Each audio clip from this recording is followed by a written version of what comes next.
Okay, I hope everyone is listening, and just please let me know on the chat if you can hear me fine. Welcome everyone. Thank you so much for joining me. This is Hugo's Desk. Okay, I hope everyone is listening, and just please let me know on the chat if you can hear me fine. Welcome everyone. Thank you so much for joining me. This is Hugo's Desk. Okay, I hope everyone is listening, Oops. and just please let me know on the chat if you can hear me fine. This is gonna be a problem. Welcome everyone.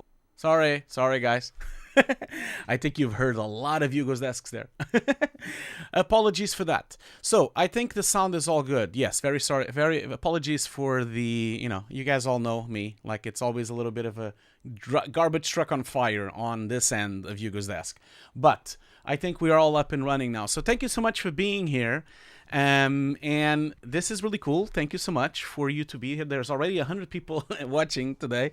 So as you know, we do this every month. This is Nuke for Dummies. So this is a session that is today sponsored by BenQ, and it's sponsored by the Foundry as well.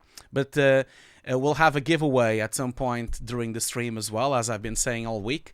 We have 3 giveaways today. We're giving away a BenQ monitor, courtesy of the lovely people at BenQ. And we're also giving away 2 of my Nuke courses as well. So stick around for the stream. We're going to be doing that. As always, this is the monthly stream of Nuke for Dummies. As you know, I always start by explaining that this stream that you're watching currently will be available on YouTube tomorrow for you to rewatch if you want.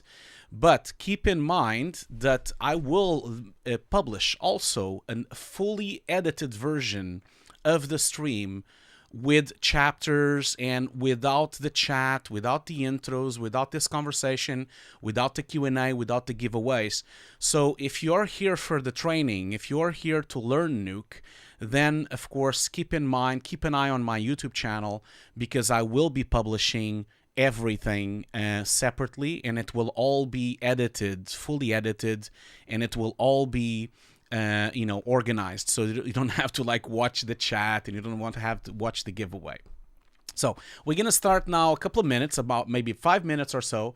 We're gonna be just thanking our sponsors, and I'm gonna guide you through the giveaway as well. And then after that, we are going to basically we're basically gonna start Nuke Compositing. So hopefully everything is fine. I'm just double checking here because I think it's a huge lag I can see on the stream, but I think everyone is listening to me and everyone can hear it fine. I hope so. Somehow it looks, oh yeah, here we go. Now we are all good. It's just that I have there's almost 30 seconds delay on the stream. So keep in mind that if you want to ask me things, it's going to take a while for me to read the Q&A, to read anything inside the chat. Like we did the last 5 streams, this is going to be, we're basically going to go we're going to go into Nuke, but it's Nuke for Dummies. So obviously if you're already very experienced with Nuke, maybe this stream is not for you, but also I guess you might learn something. Today, we're going to focus our attention into blur, depth of field, defocusing, especially the ZDefocus node, and also we're going to start a workshop by comping one of the CG shots from one of my projects. But yeah, I guess, and also keep in mind that if you have questions, please keep them at the area that I will do questions. The organization of the stream will be as follows. We're going to start with some thankings now and some talking about certain sponsors and the giveaway. Then we're going to jump into Nuke. We're going to do Nuke for 25 minutes. Then we'll do a break. And then we will do, after the break, we will do the first giveaway.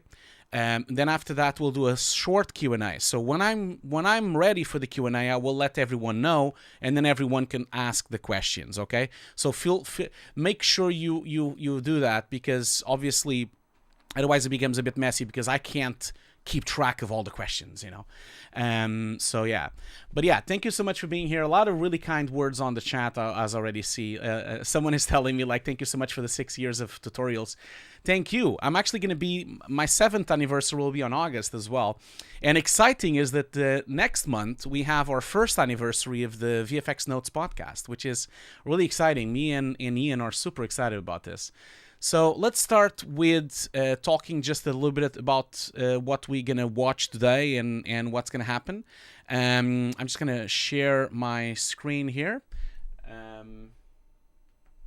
Yeah, you should be seeing. So obviously, if you want to check out my work, just go to hugo-guerra.com. You can check out some of my work. My last project was the cinematic trailer of Sniper Elite 5, which is now out, and you can watch it as well on my website.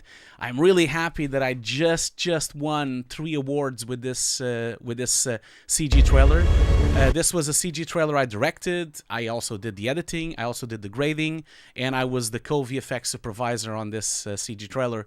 Very proud of this project. Very proud of the work that the people did at Rebellion Film Studios. So super proud about that. And we were super happy to know that we've won 3 Telly Awards. I just wanted to share this with everyone because I'm so happy about this.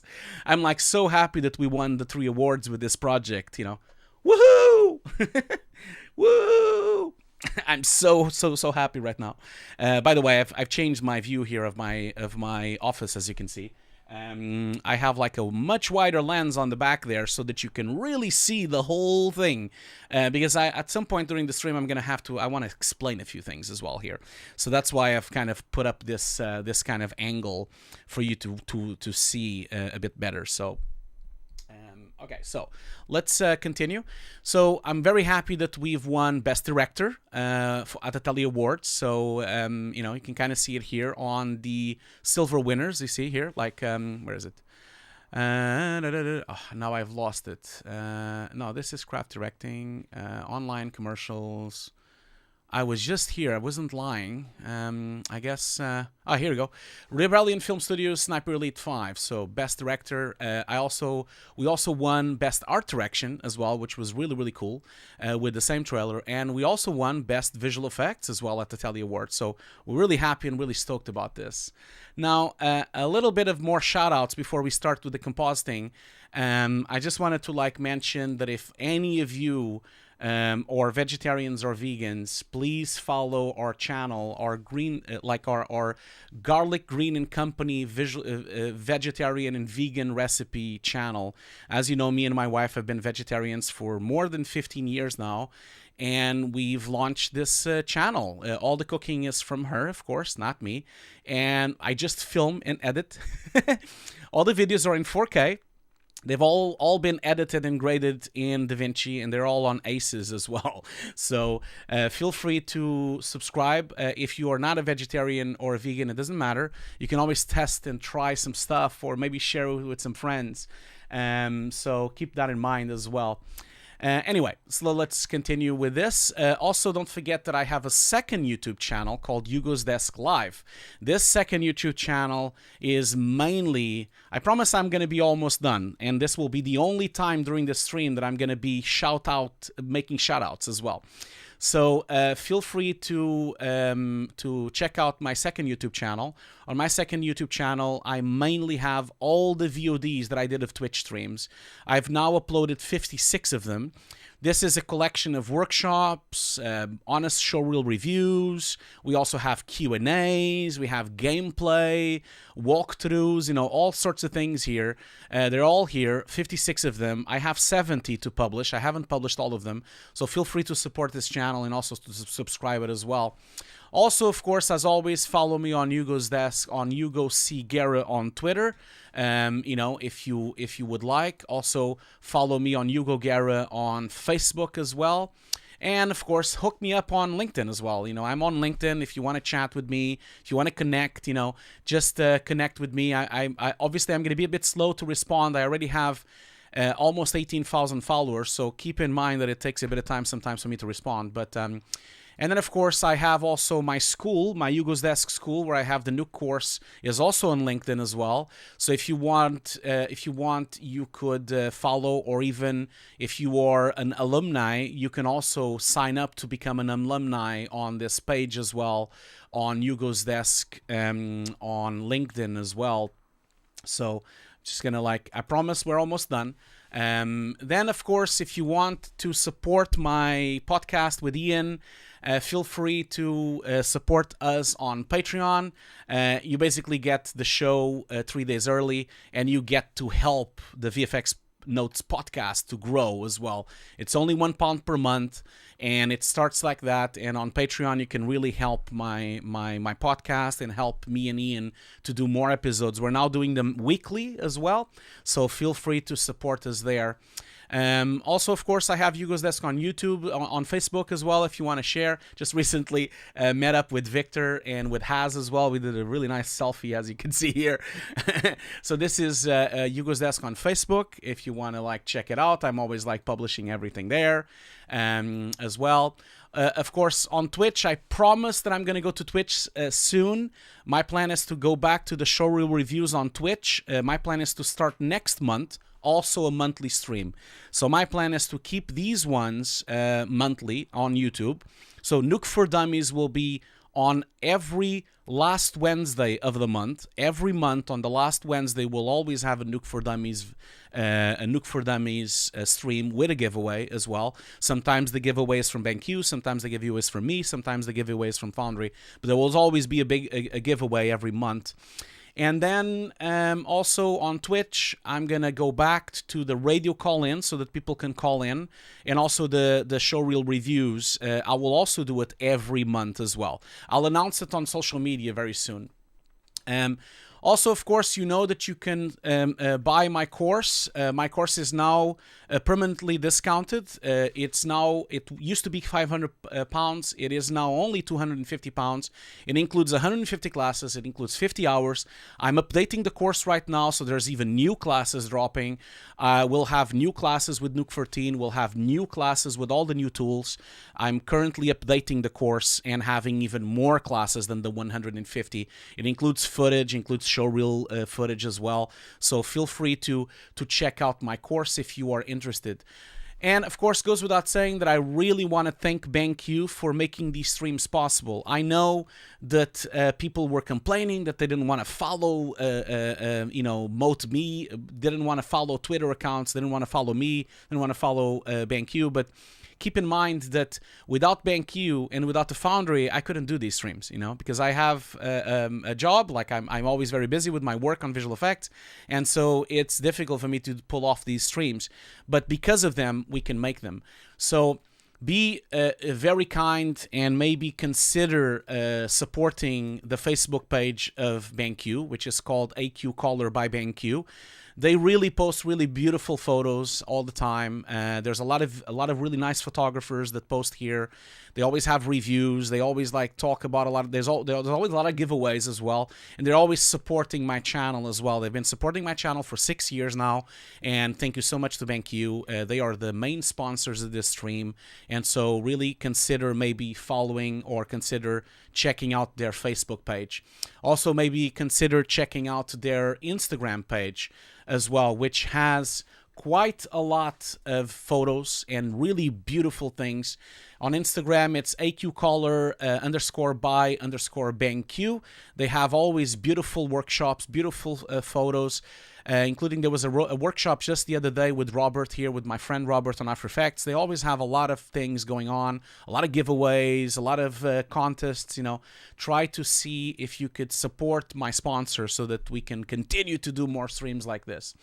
And of course, Foundry. Like without Foundry, none of my channel would even be possible. So feel free to not only support the Foundry on Twitter, but also on Foundry Team, but also support, of course, on Instagram on Foundry Team as well. And that's it, really. That's it. The last thing I wanted to just let everyone know is about the giveaway. So before we go in, so don't forget the giveaway. You need to sign up to this link. I'm posting the link now for you to see it. It will be posted here on my chat. So don't forget to sign up to the giveaway. We already have 100. Let me see how many people we already have. So we already have 383 entries. So every time you follow something, if you follow BenQ or if you follow Hugo's Desk or if you follow, you basically get one entry to this contest. So the more you follow, the more chances you have to win. So you only need to do 3 mandatory, which is follow, like to visit BenQ's on Instagram and follow the Twitter account, Hugo Sigera, and follow BenQ Europe as well on Twitter. So these are mandatory, but everything else is optional. But remember, the more you follow, the more chances you have to win. We're going to be doing 3 giveaways today. We're going to have the giveaway of the BenQ PD2705U monitor, and then also 2 Nuke courses as well. That is it for me. Like, I'm not going to continue talking more about this. We will go back to all of this.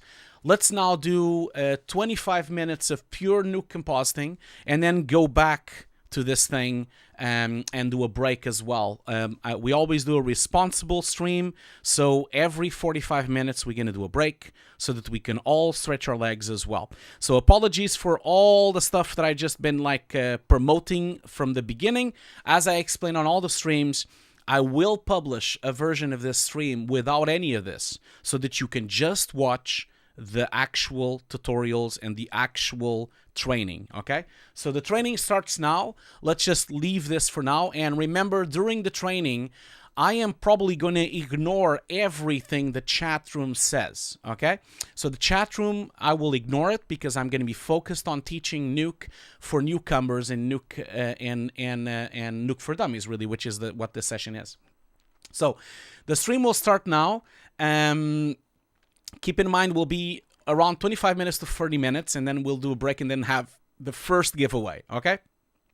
You need to be on the giveaway if you want to win it. If you're not here on the giveaway, it's all on the terms and conditions of the giveaway, but if you can read it if you want to. But if you're not here for the giveaway, I will jump and do another one. So keep that in mind that you have to be present. We'll do the first giveaway in about half an hour from now, okay? So the stream will start now. So stream starts now. Okay, cool. So let's just go into Nuke. I need to sort out this thing because I have the microphone on front. Okay, so as always, today mostly I want to talk about. Wait a minute.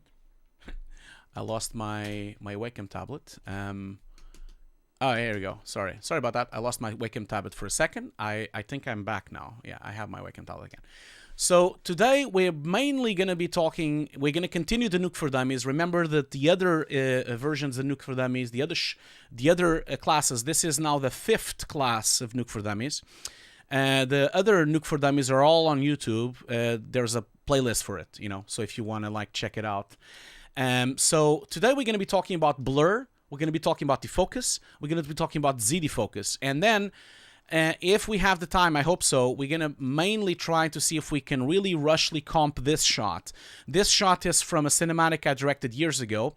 And it's a really nice shot to showcase the depth of field and to showcase like basically like the blurring. I like to use this shot for those kind of purposes, and also because this shot looks pretty badass. So that's also why. But the main thing that you know, this is from a cinematic I directed years ago. This was for Heroes Arena that I directed many moons ago. And I'm very proud of this project. I was the director and also the VFX supervisor and lead composer of this project. Very proud of it. Let's watch a little bit of it, just so that you can kind of see the type of shots that it has. I'm not going to put sound, but this is like a full cinematic trailer that I directed in 2017. It was for Hugo for Heroes Arena, and it was all created remotely, even though it was in 2017. And this entire thing was done with Redshift, Nuke, Houdini, and Maya. We had about 20 people in total doing this entire project. It's also on my website if you want to check it out. I'm very proud of this one because it looks highly stylized, just like I like it. It's the kind of thing, it's the kind of project I like, and you know, so that's why I'm doing a shot from it. So I'm going to leave this for now. Like this trailer is quite big, so I'm not gonna watch the whole thing here with you. But it's quite badass, I think. I like it at least. So let's go back to this. So that's why I wanted to use this shot. But before we use the shot, I wanted to like just give you a little rundown of how depth of field blurring and defocusing works inside of Nuke. So keep in mind that there are many ways of blurring inside of Nuke, but today we're going to be mostly talking about the stuff that can be found inside the filter tab. And in here we have the most important one, which is blur. Then the second most important one would be the defocus. We're going to briefly talk about the convolve as well. But I think the piece of resistance would be the ZDefocus. The ZDefocus is really the most main and most important node if you want to develop some nice depth of field. And obviously there's PG bokeh as well, but we're not really going to talk about PG bokeh today. We're just going to like show it a little bit, but not really in depth because obviously PG bokeh is separate. You know, it's like a third-party plugin. So let's start bringing them in. So we have the blur, we have the defocus, and then we have the ZDefocus nodes. And so the reason why I wanted to show you this, just like on the last Nuke for Dummies last month, we talked about the filters and we talked about certain things there. I wanted to show you really why and when should you use you know, the defocus, and why and when should you use the blur, you know. So consider this, consider these two layers. Okay, I'm gonna just gamma them up a little bit so that you can see it a bit better, because these are raw from CG. Okay, so consider this, which is a background, you know, and so this is basically like a CG background. Then we have a character as well. Obviously, if I merge these two layers, A over B, just like we talked before on the Nuke for Dummies episodes, if you do A over B, we basically can see that that's the main shot. This is uncomped, unprocessed. You know, it's just raw CG. There's no depth of field. There's no atmospheres. The whole thing looks like this. Obviously, at the time, the thing that we did was like this. This was the final version with the client feedback and everything. We used a lot of stock footage from Action VFX, actually, to actually process the Z depth and to have like some atmospherics going on the background and everything. So I think obviously this is the full processed shot. Looks a lot nicer than just the raw CG, but that's how it usually happens. Like you basically go from this, which is the raw CG, which tends to be pretty soft. It tends to be pretty grayed out just so that you can balance it later. I prefer to do that. I prefer to have a more balanced shot and then kind of like process the color correction later. And this, of course, is the final version with color correction, with depth of field, with everything. So this is the original CG that came out of Redshift at the time, and this is the final comp. It has depth of field, it has chromatic aberration, it has glows, it has atmospheres, it also has like lens distortion, it has all sorts of things to make it pretty, I guess.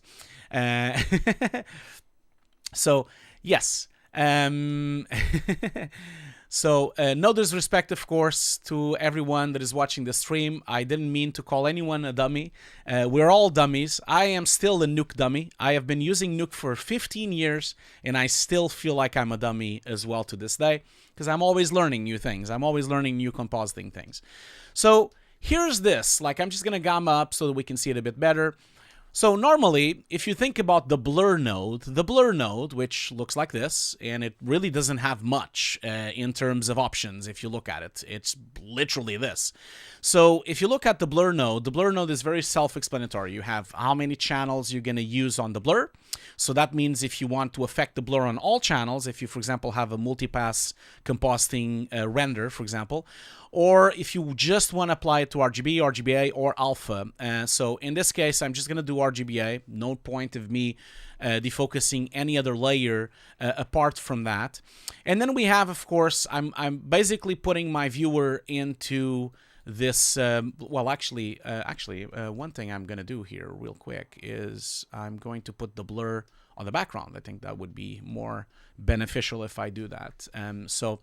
So consider that if I put a blur here, the blur node is going to look like this. So if I start blurring, it often just blurs the pixels. And blurring is nothing more than a spread of those pixels. So if you look closely, if I go really close to this thing, as you can see, the blur is almost like a kind of glow that basically spreads the pixels. So it picks up the pixels that you see on the image and it starts blurring and blurring and blurring, and they become quite soft and then they become very mushy.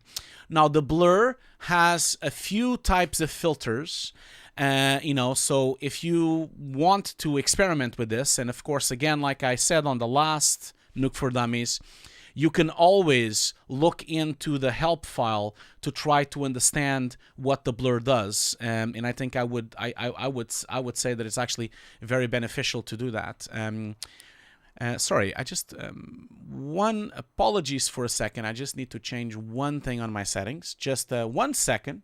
I'll be right back. I have one thing that is wrong here that I just noticed, and that's why I want to change it. So this would be that one. Yes, there we go. Sorry about that. I'm now back again. Sorry about that. So if you go to the help file, you can know more about these filters, but there are only 4 filtering types of blur inside of Nuke. So remember on the transform, when we talked about on the last Nuke for Dummies, we had like a lot more types of filters. Now these filters are different. So you basically have a box filter, which as you can see, I guess the name is self-explanatory. It's like a boxed filter. So everything becomes squared and everything looks like a box. And if you look at it, that's exactly what it is. It's blurring by using a filter that is actually making a squared format while filtering. Obviously, it's much more complicated than that, but I'm not going to get into that. A triangle, of course, just like the name says, it does triangular shapes when you're blurring. And then, of course, you have quadratic, which is basically like a box, but with more sides. And then you have Gaussian, which is the blurred version, which is the one that is the default. So if I set this entire thing to default, it's Gaussian, which is what usually is set as the blur. So the problem with using just the blur node is the blur node is very useful for certain things. For example, if you're just like wanting to soften an image, or if you just want to blur straight out. But the problem with the blur is the blur makes everything very mushy, so it doesn't really become very realistic. It's not like a proper defocusing. And in fact, if you go and read the Steve Wright's book or even Ron Brickman's book about compositing, you will see what I mean. It's like blurring. It just makes everything very mushy. And it doesn't really create a very realistic type of blur. Apologies for that. Oh, wow, I can't believe there's 220 people watching. Okay, so anyway, so let's now look at what would happen if I would use a defocus instead. So a defocus node, which I'm going to just put like a little line here, and I'm going to look at the defocus node. Now, the defocus node is very different from the blur node, and in fact, there's a few more options. You have, again, same option as to which channel you want to apply the blur to. And then, of course, you have the type of defocus. Now, when I start defocusing with the defocus node, notice how it looks very different. So let's say that we put 30 of defocus here, and we put 30 of blur. So now they're matched in terms of values, and notice how they look different. Look at how the blur looks. That's how the blur looks, and that's how the defocus looks. So obviously the blur is just the blur, just a softening to the image. The defocus, though, tries, I'm not saying it succeeds, I mean it tries to make it a bit more like a real camera, okay? So it tries to get that kind of bokeh effect. It tries to make it a bit more realistic. And so besides that, you have also the aspect ratio of the blur. So for example, if you're trying to match a lens that would have an aspect ratio of not square, maybe an aspect ratio of 1.3, for example, 1.33, or an aspect ratio of 2, for example, any of those things can be accomplished there. Then, of course, you have the scaling. The scaling is just to make it even more blurred if you want to. So as you can see here now, this is literally just a bokeh. And for certain shots, this might be fine. It might might work just fine. And then, of course, besides that, you have the quality. Now, normally you don't touch the quality. Obviously, the higher the quality it is, the better the blur is. Not that it's going to make much of a difference. If I, for example, put 100 here, the only thing that you really gain here, if you zoom in really closely, and I know I'm basically pixel fucking at this stage, but remember, when I go to 20, you see the banding of the blur, of that blur with the defocus. But if I put 100, for example, you don't see the banding anymore. So that's kind of what it does, really. Obviously, the more, like if I, for example, go in here now and look at, if I play this back, you'll notice that it's kind of roughly doing it 1.6 frames per second. So it takes a bit of time to process and it's a bit slow, So it's kind of like you need to kind of consider your options. It's almost like, do you want to have like no banding at all, or can you live with it? It's always a consideration. So if I put 20, for example, it kind of roughly looks the same, but then it plays back at 6 frames per second. So that's like almost 4 times more than what we had before. So it's a lot faster to process that frame. So it's always a bit about that. And then, of course, we have, last but not least, we have the method. The accelerated method is, of course, faster than the full precision. Of course, the full precision, it will always take longer, but the blur will be a lot more precise and, of course, with a higher quality sampling. I never change this, I'll be honest. In fact, I very rarely use the defocus node. But let's now consider this. Let's now consider, I'm going to just basically put this here and see if so that would be the defocus, and then this would be so I'm going to just basically have them two here so I can compare them. So this is if I have the background with a bit of blur. I think I went a bit too far with this thing, so a bit darker. And then this is a blur of 30, and now I'm going to put the blur, I'm going to put the scaling to default. So set to default to 1. And now I'm going to like basically compare it between them. So I have that one or this one. So if you look closely, if you look at these two, the one that looks more realistic is the one with the defocus node, because it kind of breaks up the lens a bit more, just like you would normally have on a real camera. Now, obviously, this is still not good enough. You still need to kind of like, if you really want to have a really good defocus, then we should move on to the ZDefocus node, because the ZDefocus node is a lot more accomplished to try to do these kind of things. So let's move on to the ZDefocus node now, and then talk about how that works. So the ZDefocus node, of course, is a different beast altogether. As you can see, it has a lot more settings, a lot more stuff going on here. So this is, in a way, it requires a ZDefocus pass. It requires a depth pass. So I'm going to like show you that exact thing. So if I now gonna save, that's probably a good idea. I'm just gonna go and move on to the next script that I have here for you. So let me just open up the, where is the depth of that? So the depth of that is here. I need the depth of both of the background and then the foreground. Yeah, okay, cool, excellent. So I need to go here. I have it down here. So if I go to, yeah, so wait a minute. Sorry, apologies for this. I'm just like trying to find it. So I believe that's the depth for that. Yeah. Just gonna like move it in because I forgot to copy it in.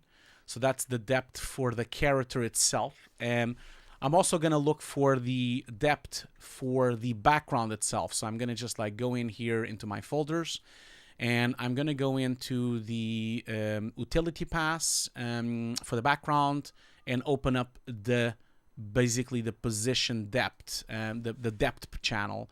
Now, obviously, you've probably already seen this before with me, with other videos that I've done in the past, but the depth pass kind of looks like this. I know it doesn't look much. It's just like a red square, right? Like it looks like if I have it here, it looks like I'm in hell. It's nothing else than that.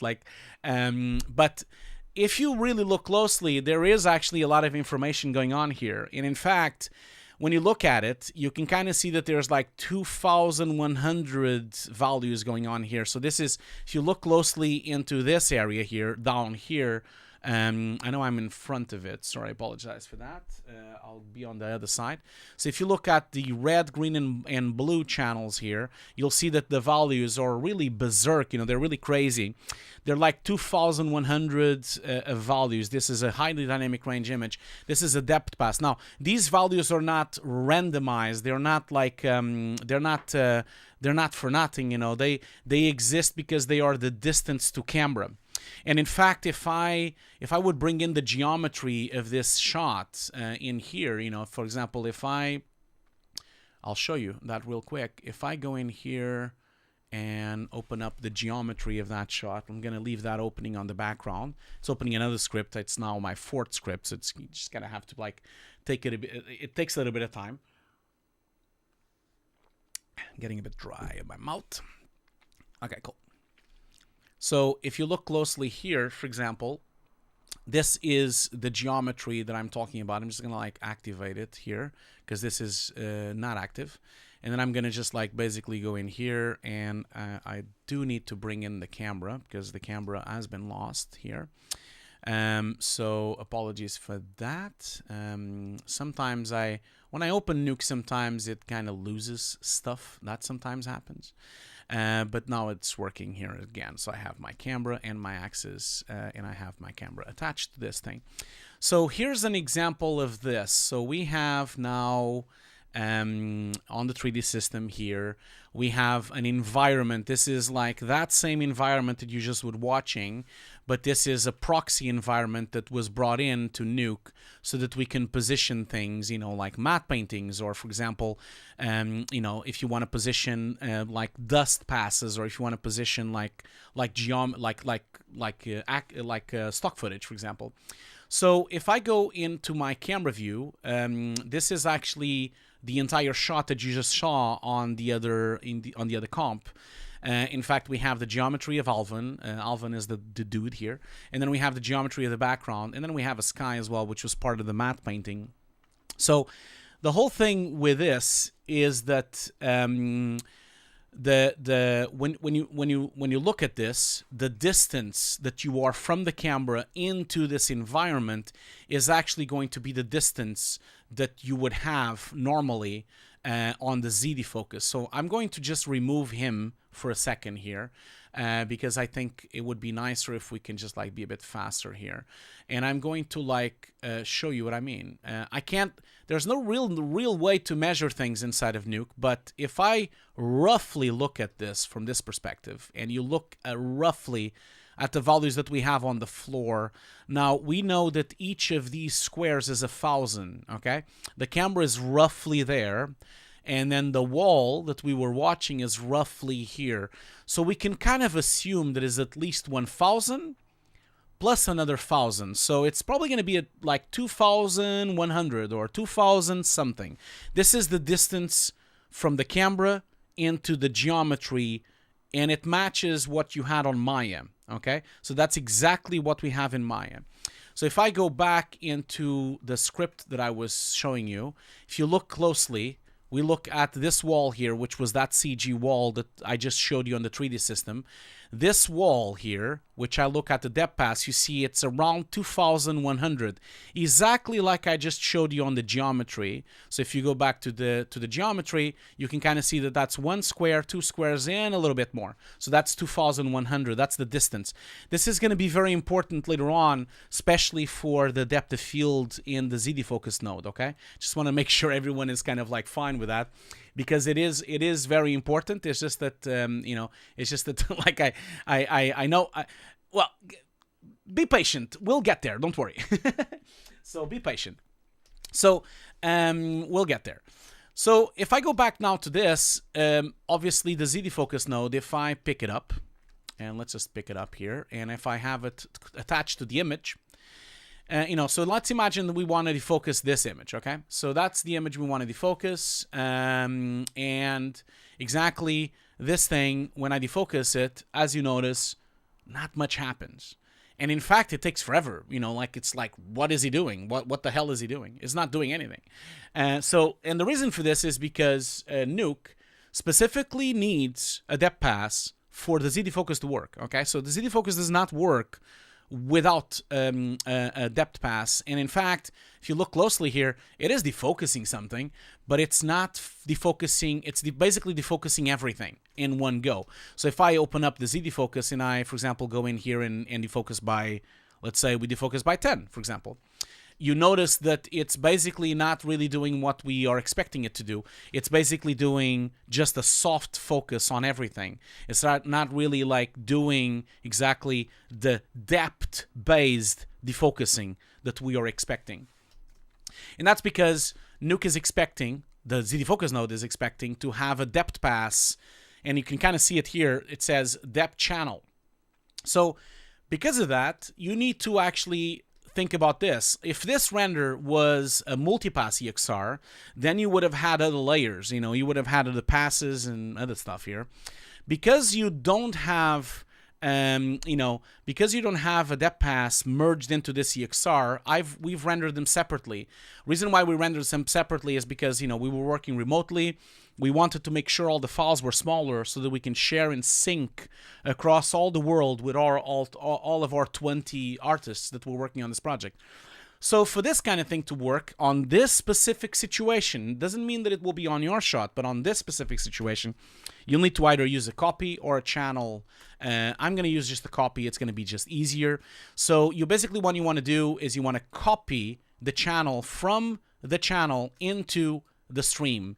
The stream being what we call a stream. You've done already a few of the Nuke for Dummies, so the stream would be this tree that we're making, always streaming down, going downwards.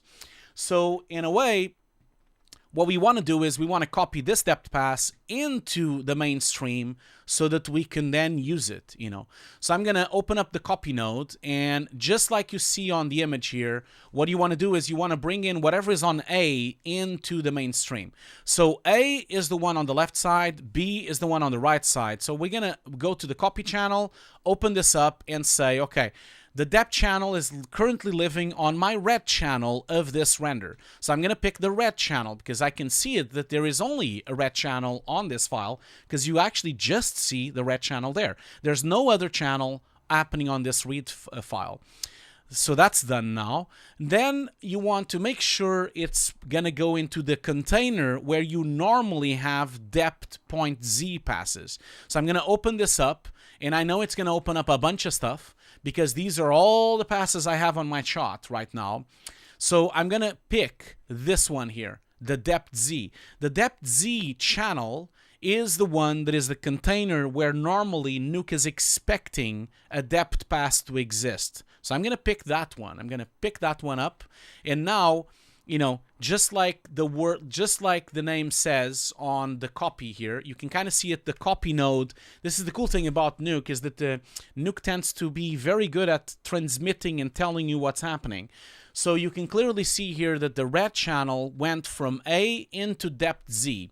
So that's now done. So now if I look at the result of this, if I look at it, I now have the RGBA, but I also have a depth pass. And this is now the depth pass that has those values, those crazy values, which correspond to the distance to camera when you are trying to do the depth of field.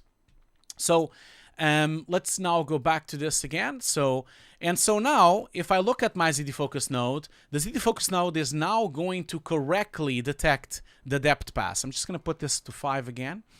And in fact, if I look at what I'm doing here, you notice that the ZDefocus node has something that we call the focal point. It's like this little dot here.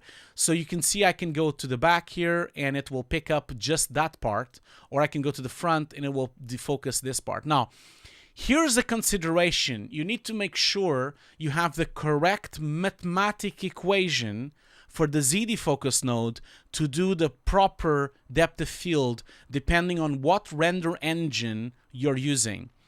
Sorry that sounds so complicated. It's not complicated, don't worry, we'll go through it. But it has been 46 minutes since we've been talking. I'm going to do a break. Like I said, we're going to be doing breaks every 45 minutes. So we are going to go back to this. Don't worry. We'll go back to this. We're going to now do a break of 10 minutes. And then once we can come back to the break, we're going to do the first giveaway. And then we will continue the Nuke script, the Nuke compositing. Remember what I said on the beginning. Every time we do Nuke, I will, don't worry, I will always edit just the Nuke compositing and post it on my video in a couple of days. So eventually you will be able to watch just the compositing and not have all these pauses for breaks and pauses for the giveaway. So don't be upset, or please don't complain about this, because I get a lot of people complaining that I'm doing breaks. Don't worry, if someone wants, they can watch it later. We'll go back to this and we'll continue where we left off, which is the matte of depth of field. So we'll do a 10-minute break now. I'll put a clock for exactly 10 minutes. And then when we come back, we're going to do the first giveaway, answer a few questions, and then go back to Nuke again for another half an hour. So if you want to go back to just the Nuke, maybe come back in like half an hour. You'll probably be in the Nuke's area. So, and this is really important, what I'm about to say. Do not forget to stretch your legs. Don't forget to get up, okay? It's important for you to basically get out of your chair, and do this. Just, okay? Walk around. Walk around. Try to move away from your monitor. Go downstairs or go to the garden. Do something apart from looking at these monitors, okay? Make sure you rest your eyes and make sure you get the blood flowing on your veins. I know you're young now, and you're probably thinking, I'm very fit. But once you get to my age, you'll start developing sciatica back problems and blood clots and eye vision problems and optical nerve issues and all sorts of things that might be an issue. So please really do this. Get up, get some water, walk around, and then come back in 10 minutes, okay? I'll be right back. We'll see each other in 10 minutes.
Okay, I am back. Thank you so much for everyone that is still here. We still have 200 people watching here. As everyone was asking me, where's my Pepsi? Here it is. Like, I have my Pepsi Max here, and I have my big thing of ice here, my big block of ice. And so let's just do this because it has to be done. I promise that I'm not being sponsored by Pepsi. I wish I was being sponsored by Pepsi. That would have been nice. Ah, look at that. Beautiful thing. Pepsi. The taste of a generation. Oh my god. I love Pepsi. Pepsi is so much better than Coca-Cola. And obviously I'm sure people will kill me if I say that. But it is just so much better. Look at the sound of that.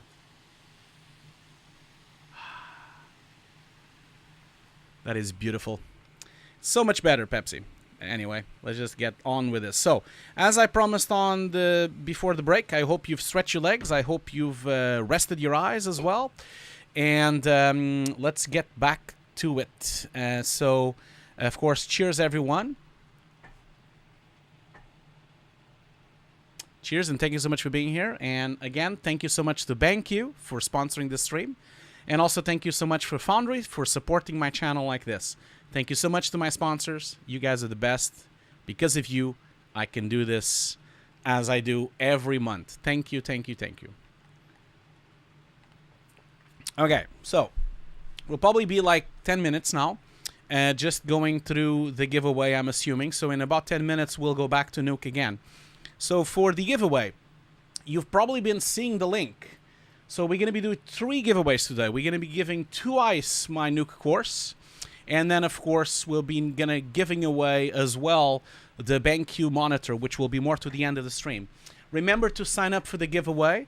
The more follows, the more you sign up, the more chances you have to win. Let me just open up this thing and just have a look at what we have here. So we have now at this stage... Let's see, we have 786 entries. That's awesome. That's amazing. So 786 entries. Let's roll the dice to see who wins.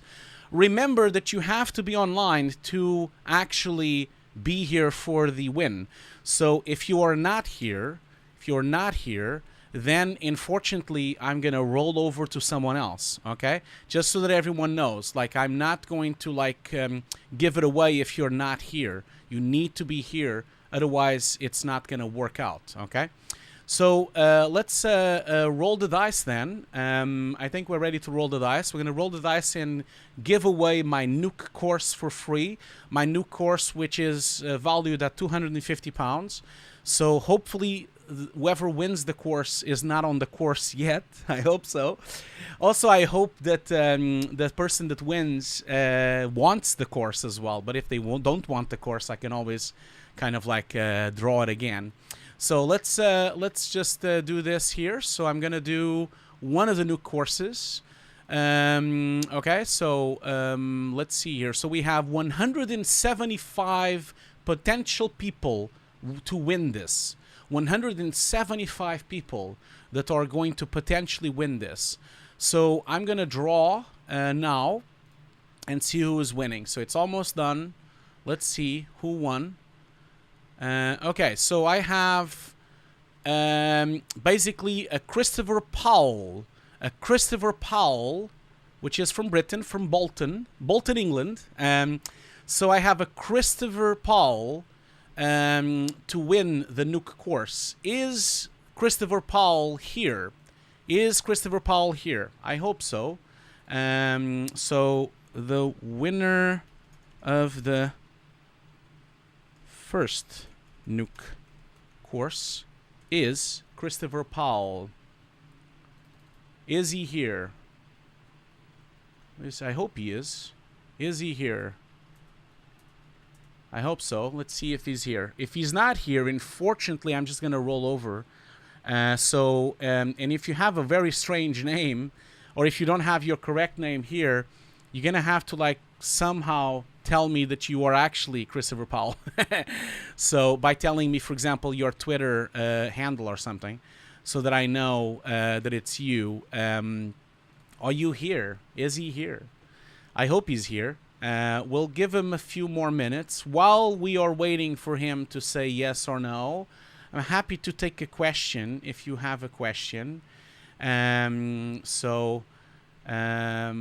Yeah.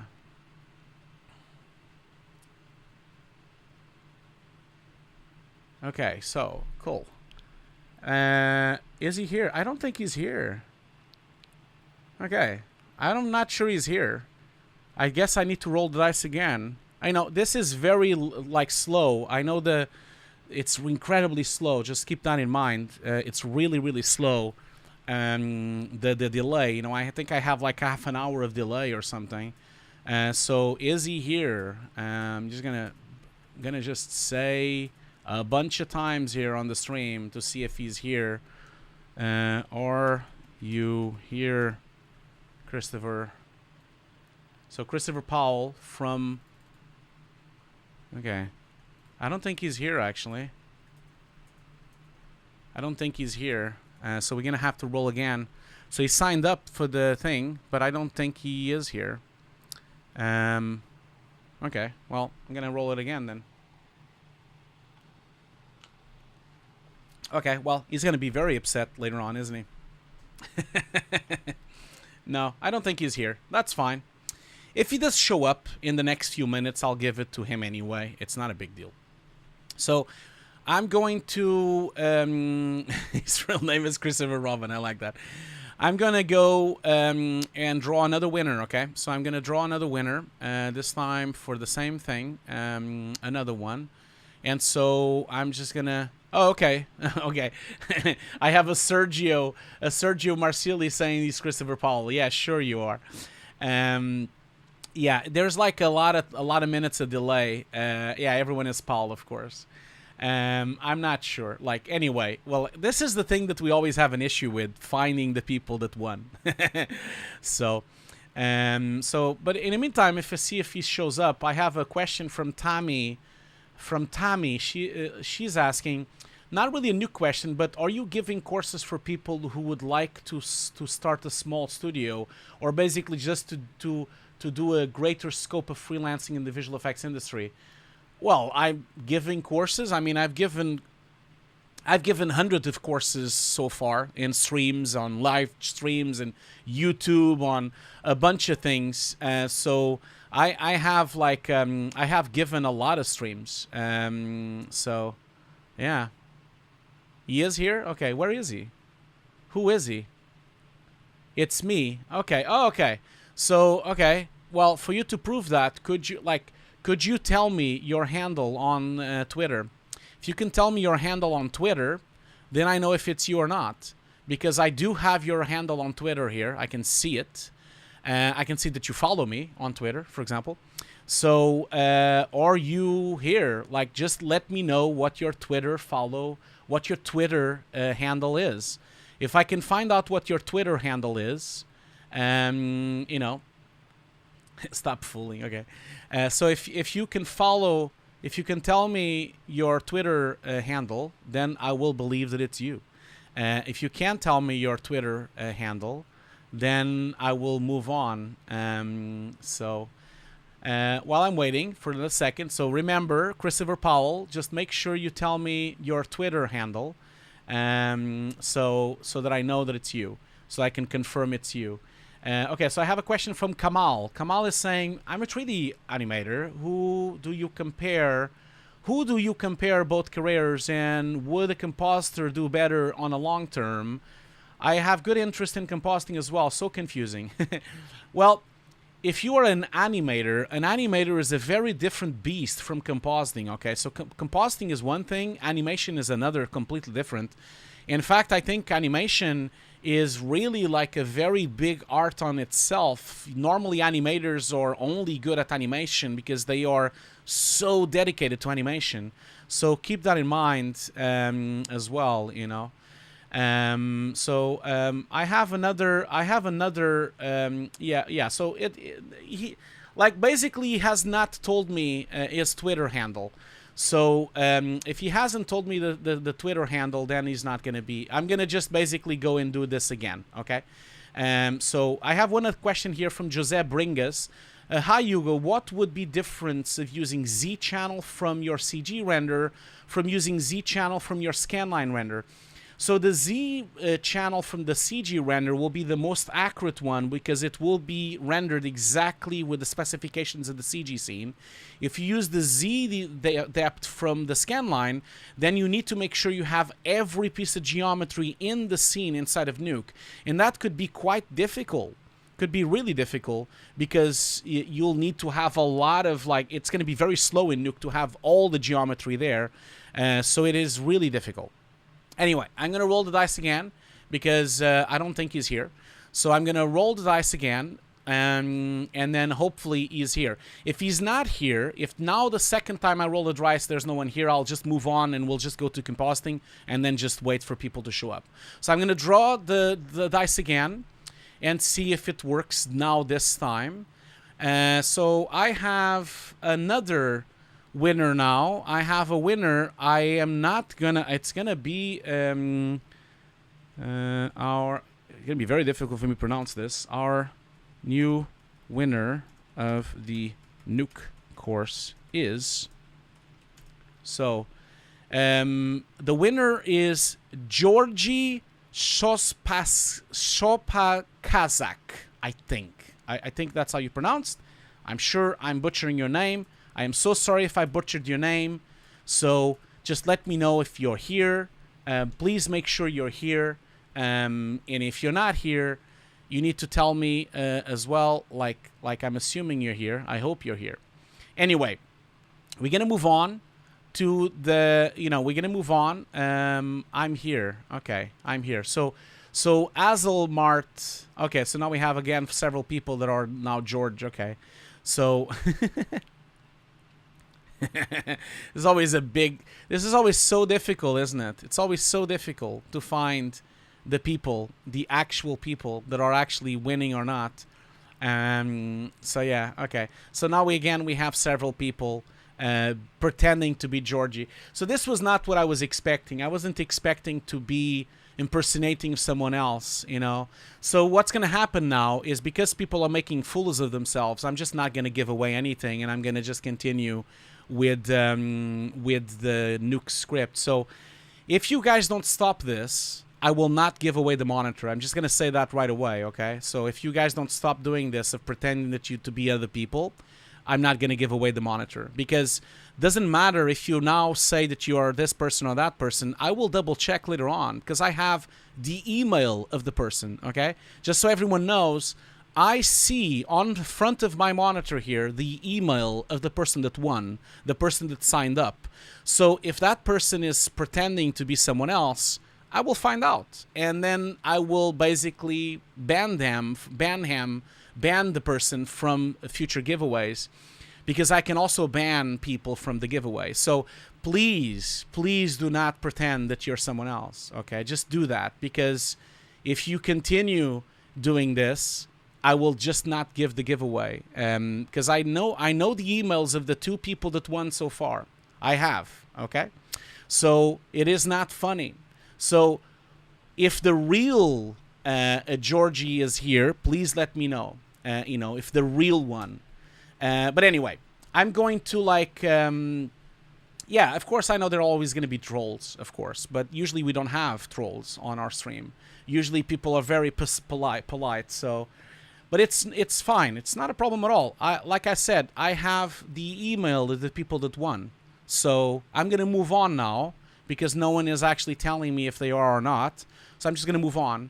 And remember, on the monitor giveaway, I am going to make sure the person is real. Otherwise, I'm not going to give it away, just so everyone knows, okay? So thank you so much. I'm going to go back to the giveaway. So whoever is here just for the giveaways, then maybe come back in like 45 minutes or so. For the Nuke compositing, we're going to go back now to Nuke again and continue the ZDefocus stuff that we were doing, okay? So I'll be right back, so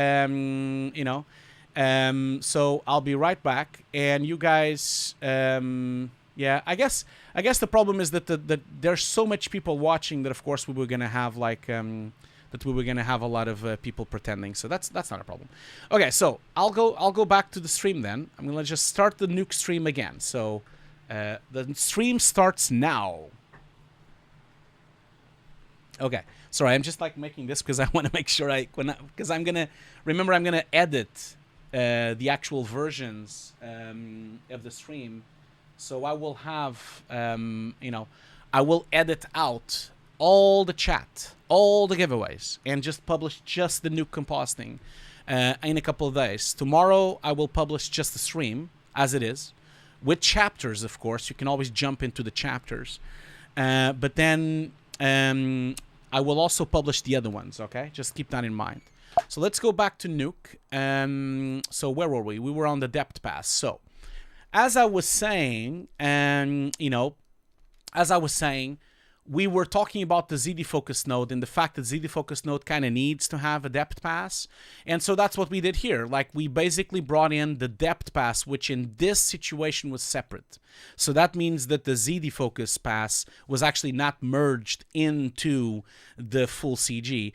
So we kind of like basically what I did here was I brought it in. I'm just going to make like a timer here, so don't forget. So a timer of a half an hour. So what happened here was that I brought in the depth pass into the stream by using a copy node, and now it is inside the stream, and now I can use it in the ZDefocus node.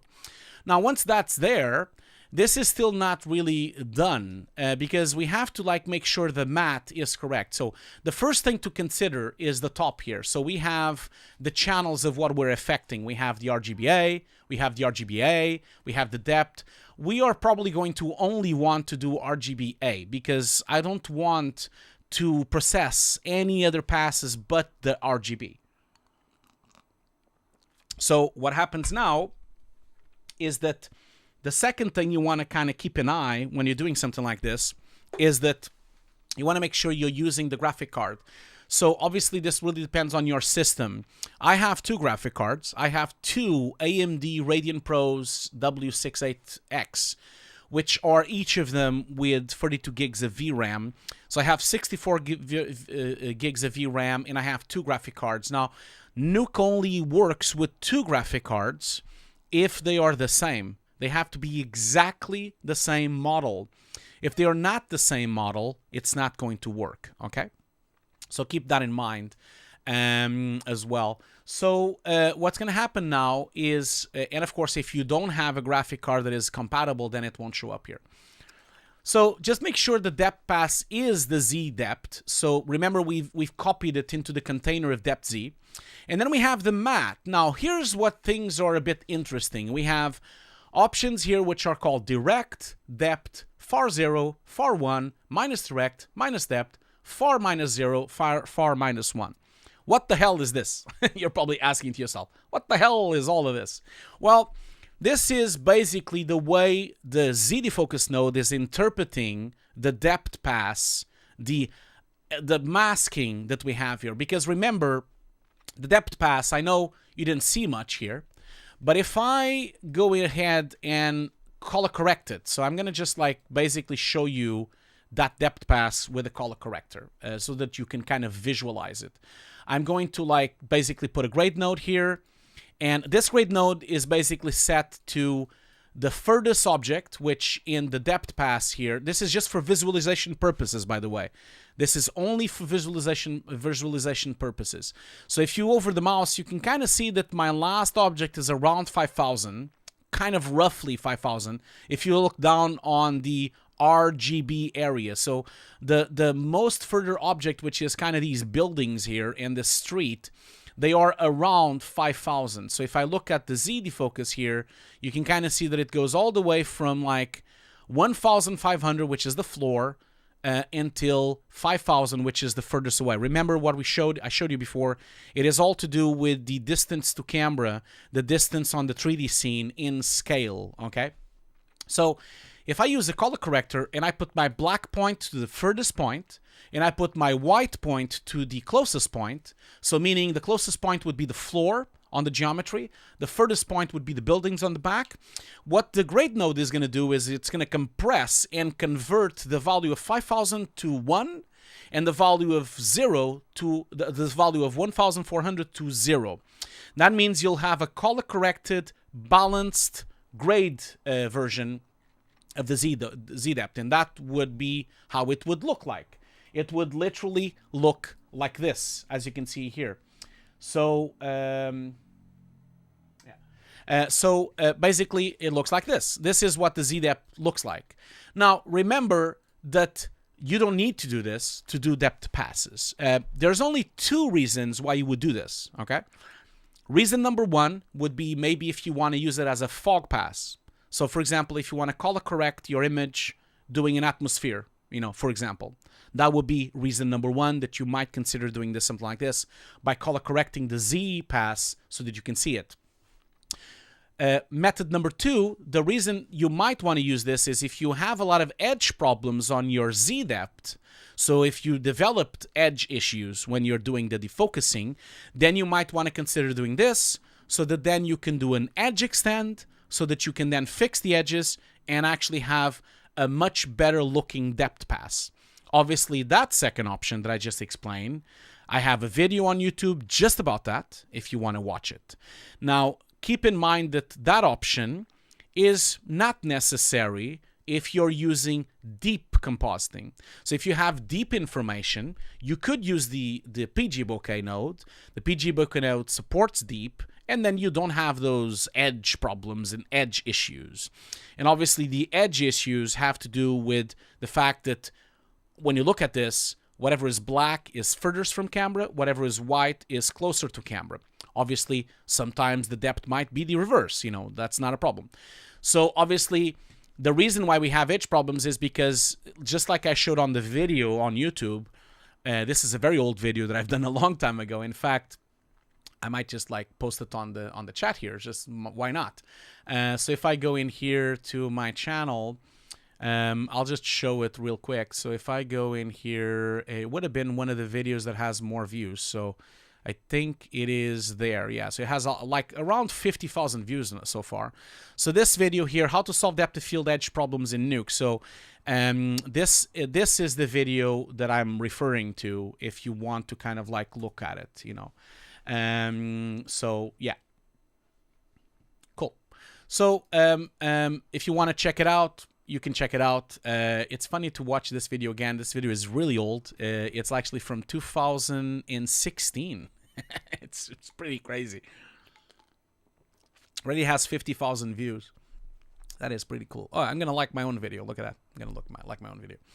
Cool. So let's go back to this again. I'm gonna just stop this so it doesn't play on the background.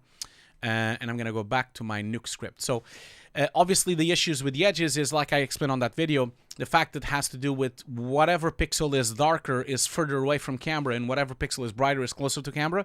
So anti-aliasing is a big issue on ZDefocus because obviously it doesn't know where it should be. It doesn't know. It's basically wrong, you know.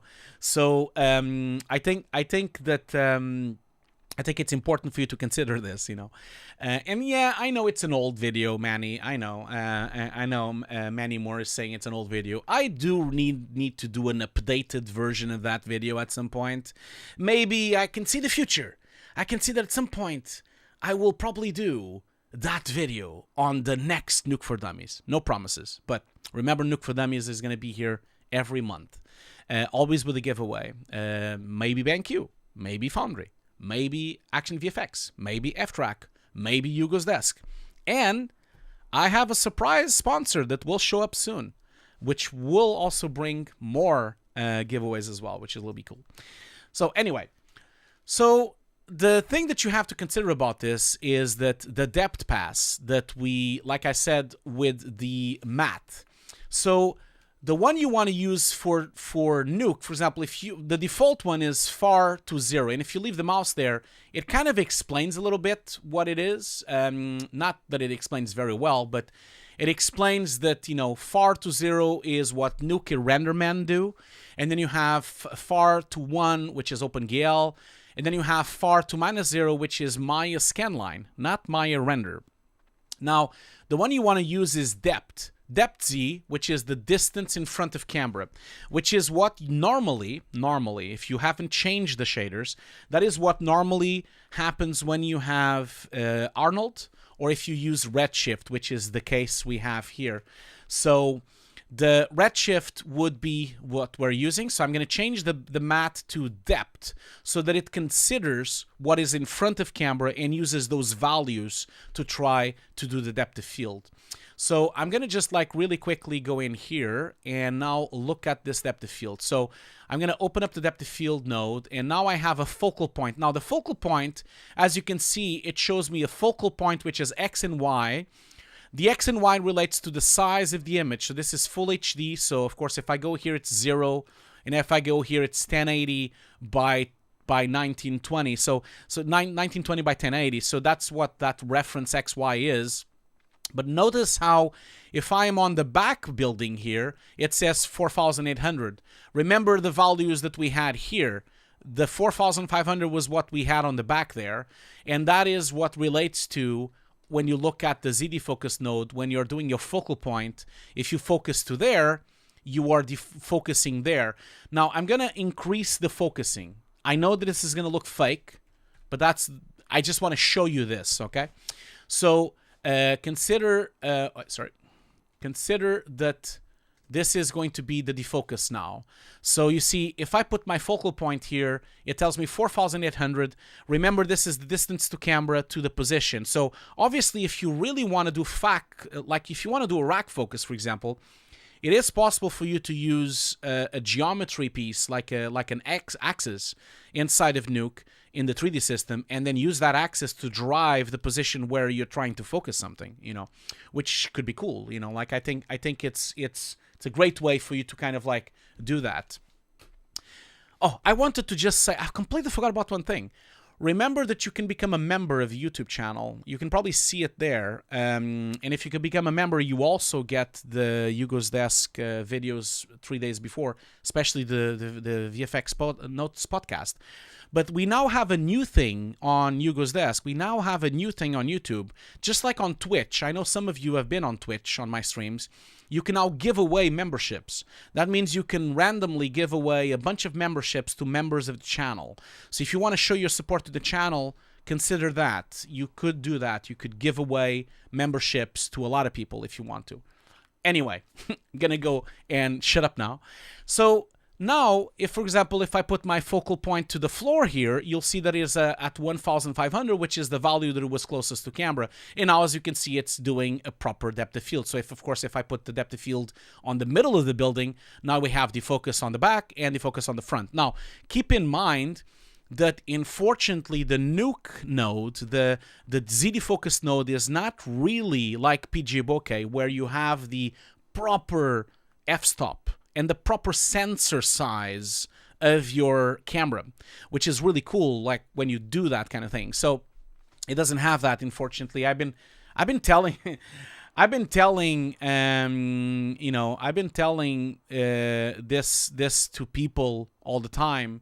If they want to, like, I've been telling Nuke, like people at the Foundry all the time, like they need to really bring in some kind of reality check into the ZDefocus node so that you can have like some kind of f-stop, or so that it relates to cameras, so that when you're filming or even when you're taking notes of a camera and you're basically integrating CG into a scene, then you can type in the f-stop of the camera and you can type in the sensor and you can type in all those things. I think that would be nice if that could happen, but unfortunately, a lot of times, Foundry is like really busy with certain things, and so they can't really do everything all the time. So just give me 1 second, because I have a little glitch here happening on my machine. Just give me 1 second, okay? Sorry about that. You guys already know how my stream sometimes goes. I am having a little glitch here, and I need to like restart Nuke. So just give me 1 sec.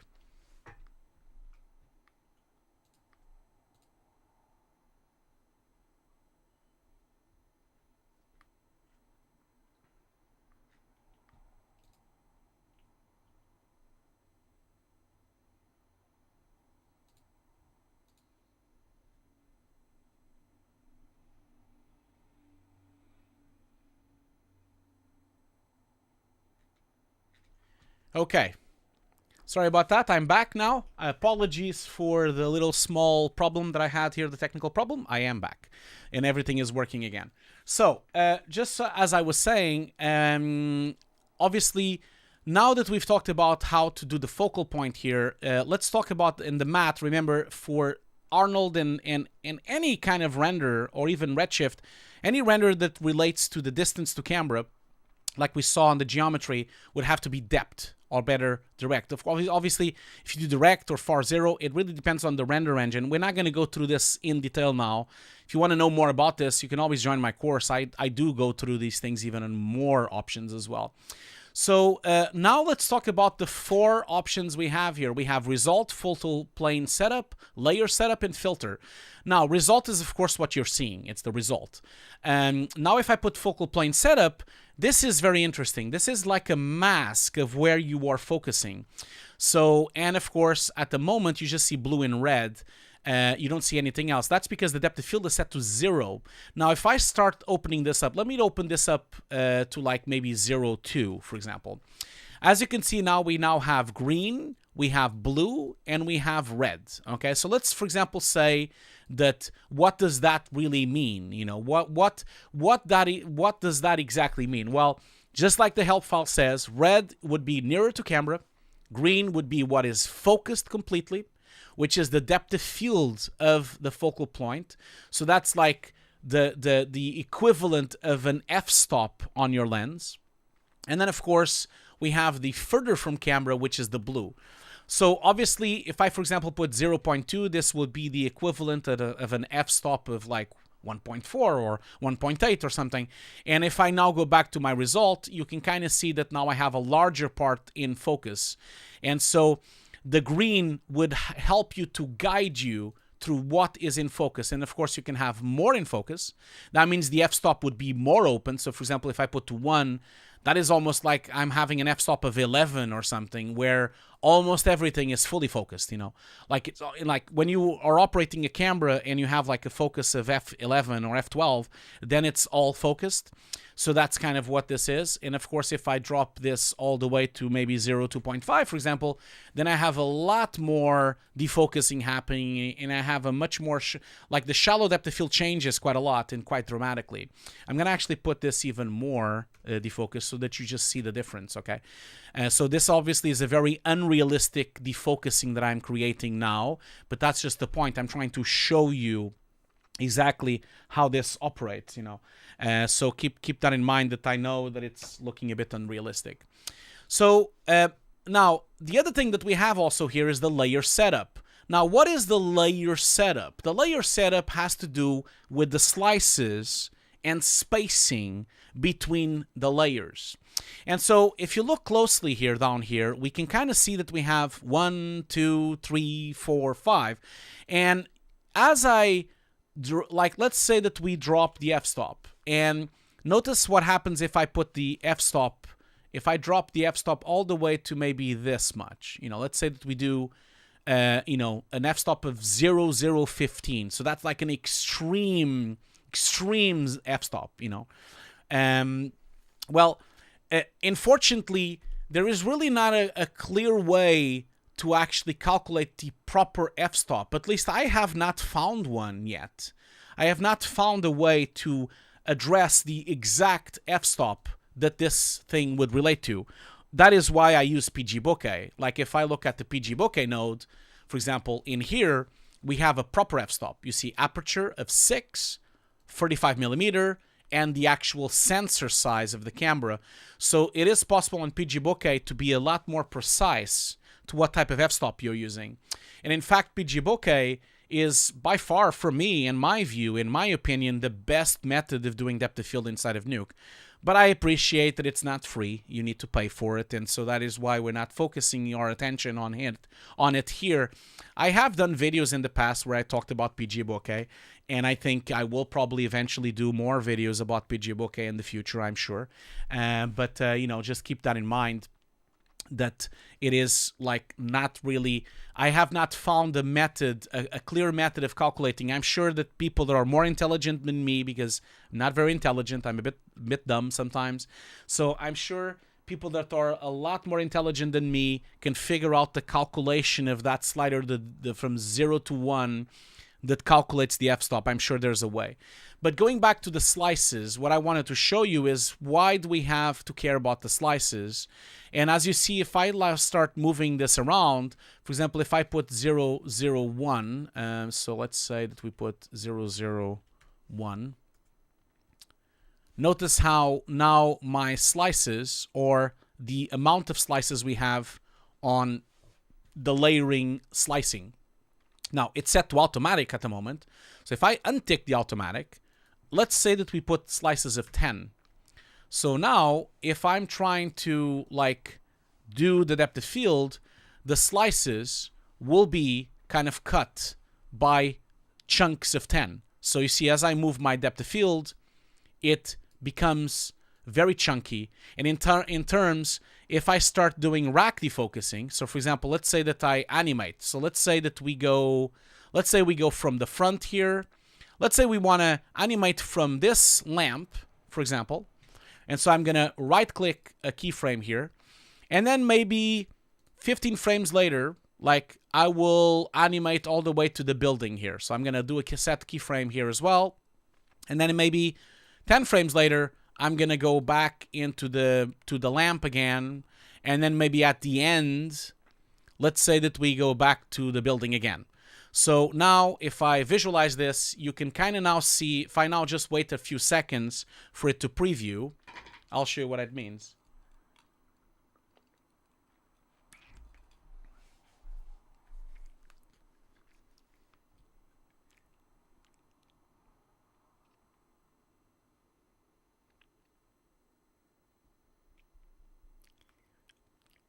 Okay, just waiting a second here for it to kind of like preview. Sorry about that it's taking a bit of time to preview, but this is what it is. Nuke is a bit slow.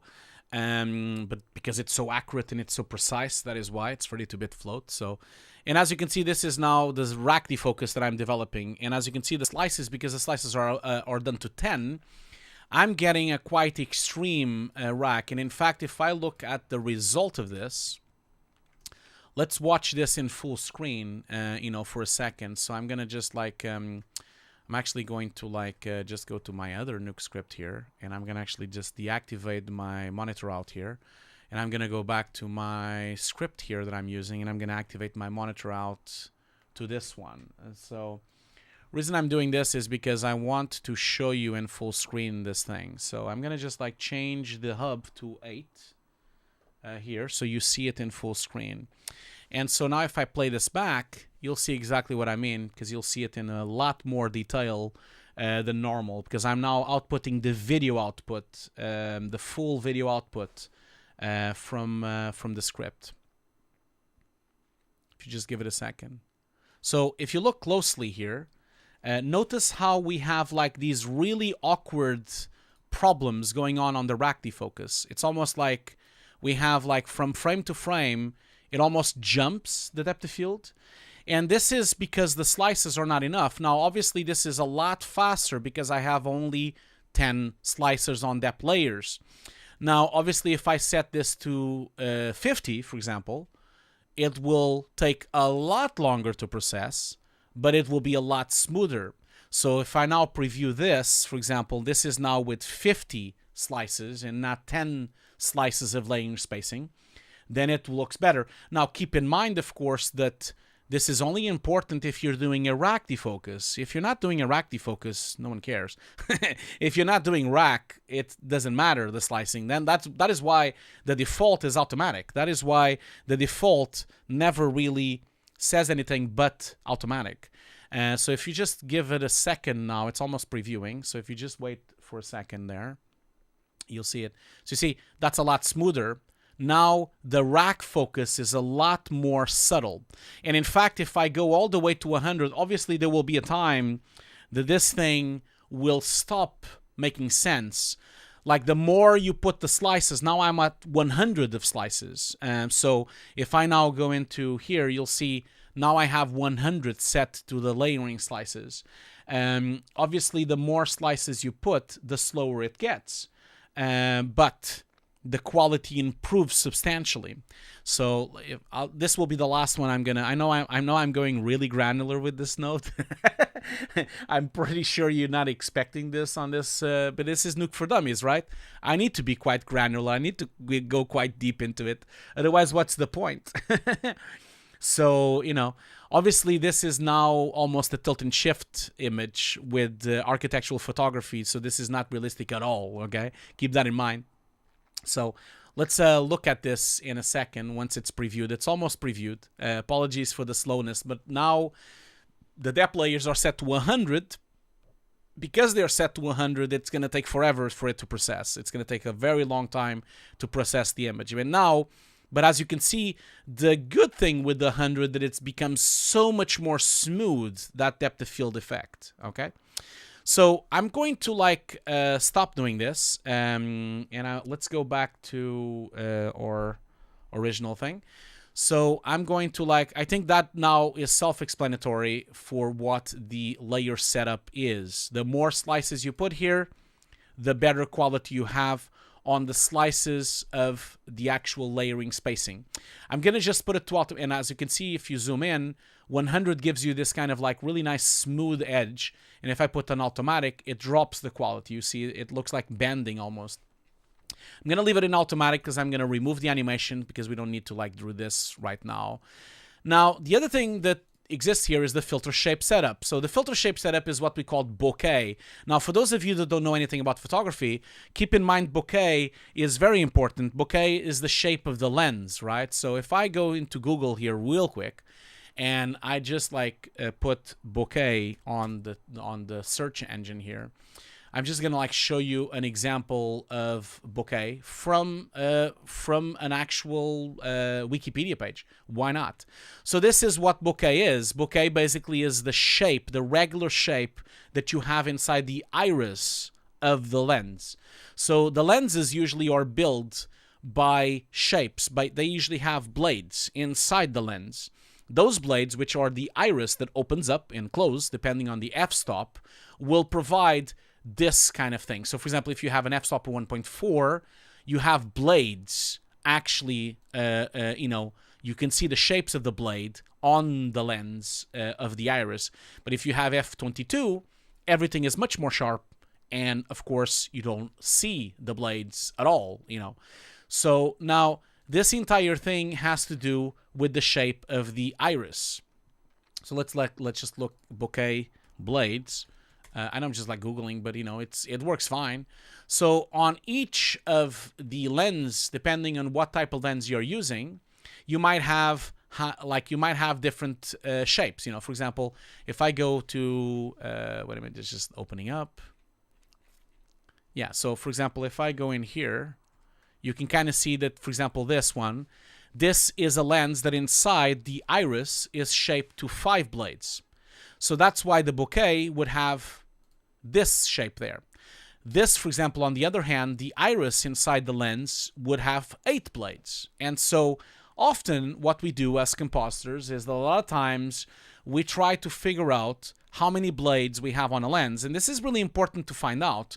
You can literally find this out by going to the website of the manufacturer of the lens, and then you can know how many blades it has, and then you will know exactly if you need to put 5, you need to put 6 or 7 or 8 or 12 or whatever it will be. So in this case, the filter shape is corresponding to what you see here on the filter type. At the moment, it's a disc, it's just round. But if you put blade, then you have the blades. And at the moment, by default, it's 5 blades. This would be the depth of field blade of our shape. So if I go back now to result, you'll see that if I zoom in here, let's just focus our attention to the front here, for example.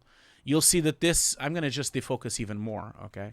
So I'm going to just go nuts with this so that I can show you the shape. So as you can see here, the shape of that wait, give it a second. It's complicated. Oh, it doesn't sound like dummies? Well, it is. It's Nuke for Dummies. It's very complicated, yes, but, it's also not complicated. This is why I keep telling people all the time. I keep telling people all the time, do you want to be a compositor? Oh, great. Oh, what should I do if I want to be a compositor? And people always ask me, and they say, oh, I need to learn Nuke, right? And I always answer them the same way. No, actually, you should not learn Nuke first. Go and learn photography. So learn about lenses, learn about f-stops, learn about ISOs, learn about sensors, learn about how lenses and f-stops relate to speeds and shutters. Learn all that shit, and then go back and learn Nuke. So that you can kind of like go back and, you know, and actually apply all that photography knowledge into Nuke. And remember, it will take time. It's almost like Bane says on Batman, it will come later. Don't worry, the fear will come later. So, because Nuke takes ages, you know. I've been using Nuke since 2006. So I've been using Nukes now for 17 years, I guess. So since 2006, I've been using Nuke, and it's been taking me 17 years to learn Nuke. I'm still learning Nuke. And I'm still going through it, and no one learns already with everything. You know, it takes a long time. It takes a long time, you know, to go through it.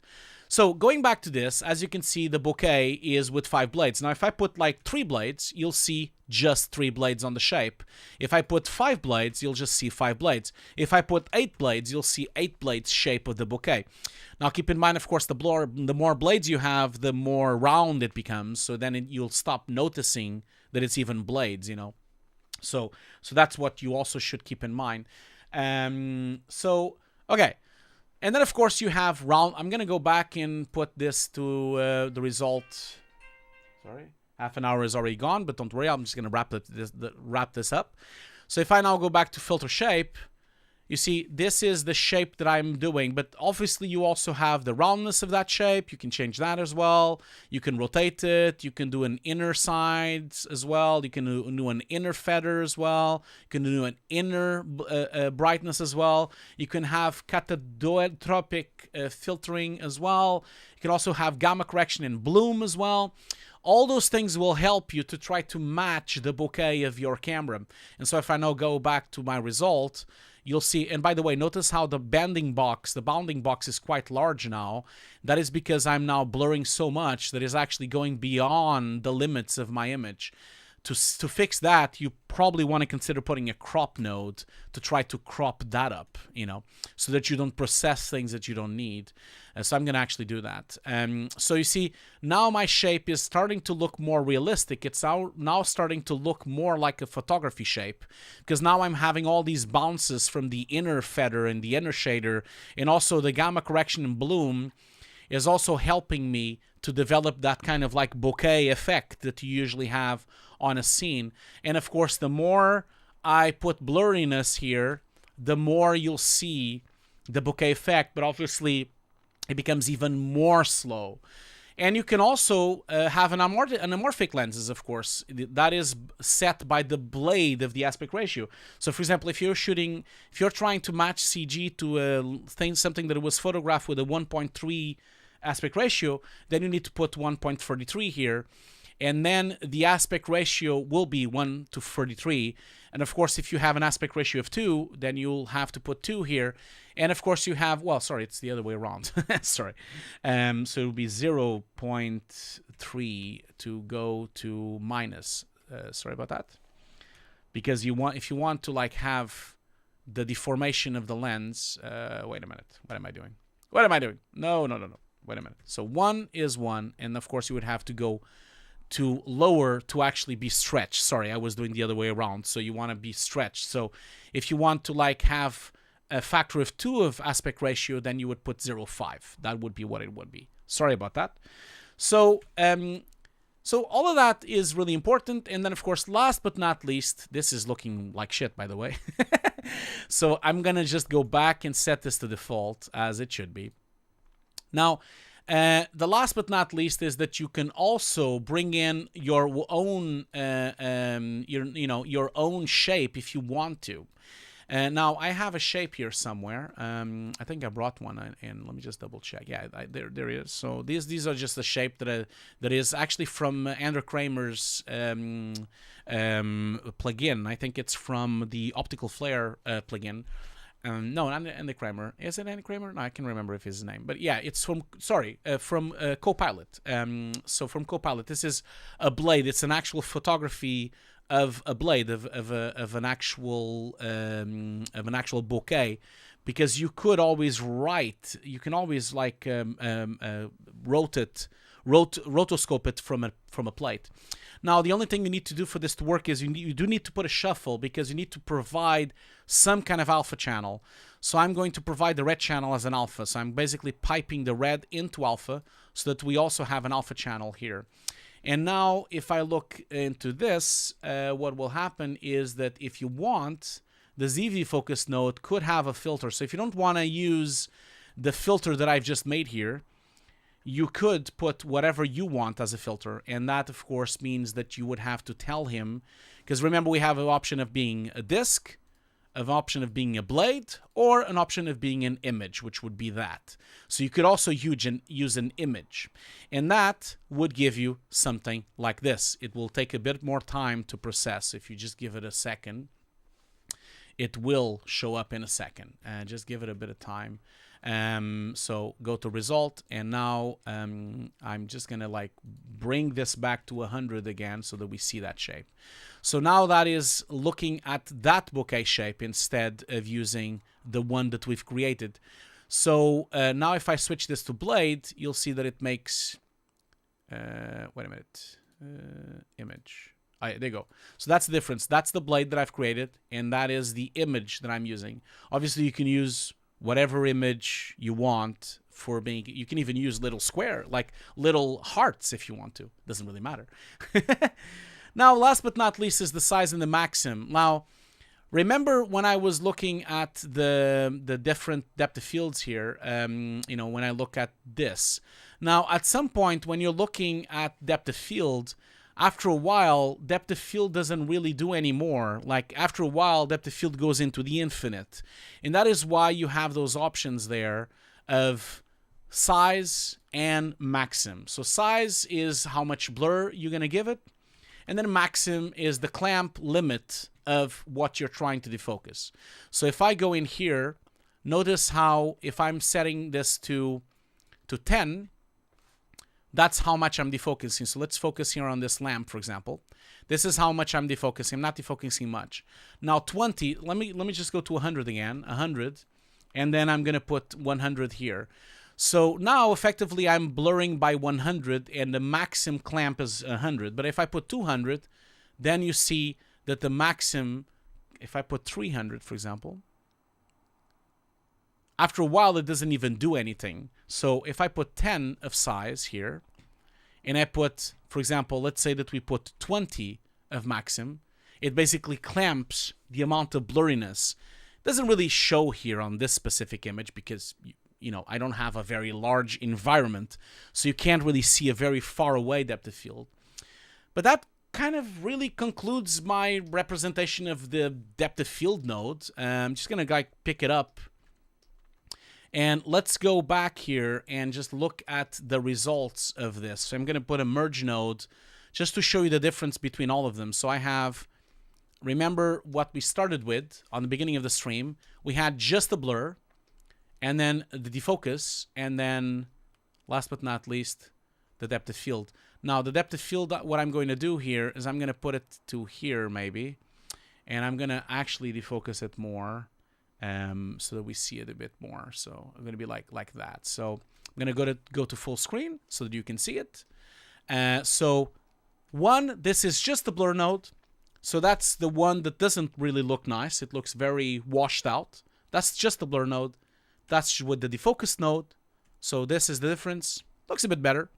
And then third, last but not least, is the depth pass. So you see blur, defocus, depth pass. Obviously the depth pass progressively blurs. You see the floor is not very blurred. This is a bit more blurred. That's a bit more blurred. That's very blurred. So you have a fallout of depth of field happening in the scene instead of just a straight blur from start to finish. Okay? Cool. So yeah, I guess that's it. So now we're going to do a break because we've been talking. I've been yapping and yapping for 40 minutes. As always, remember how this works. I am going to do a 10-minute break. We're going to do a 10-minute break. Once we go back from the break, we're going to do another giveaway. Now, I hope this time the giveaway goes better. Remember, I can see the emails of everyone that wins the giveaway. So it doesn't matter if you pretend that you're that person on the chat, because you will not get the giveaway. You will not get it because I have the emails of the people. So I'm just going to request everyone here on the chat to please be respectful of everyone else. If you are really here to win, then you need to say something on the chat. And please don't pretend that you're someone else, because you won't get the giveaway. It won't happen. Nothing will happen, because I have the email of the people that will win. So please be respectable, because otherwise I'm going to stop doing this. If people don't become respectable, I'll just not do the giveaways ever, and we'll just do compositing. So if you guys want to have more giveaways in the future, because I have more monitors to give, and I have more equipment to give, and I have more Nuke courses, and even Foundry often does even Nuke licenses as well. If you want more giveaways to exist from my sponsors, be respectful to everyone here, okay? Let's do a break. Remember to get up.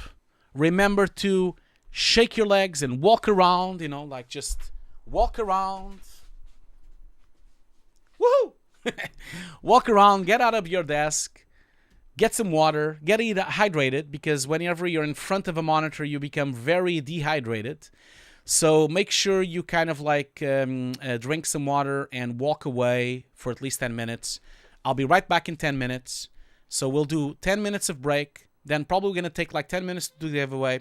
So in about 20 minutes from now, we will most likely be in Nuke again to continue what we're doing today. And then we'll wrap up with the final giveaway as well. So I'll be right back. Don't go anywhere. I'll see you very soon in 10 minutes. Bye.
Okay, I'm back. I'm back.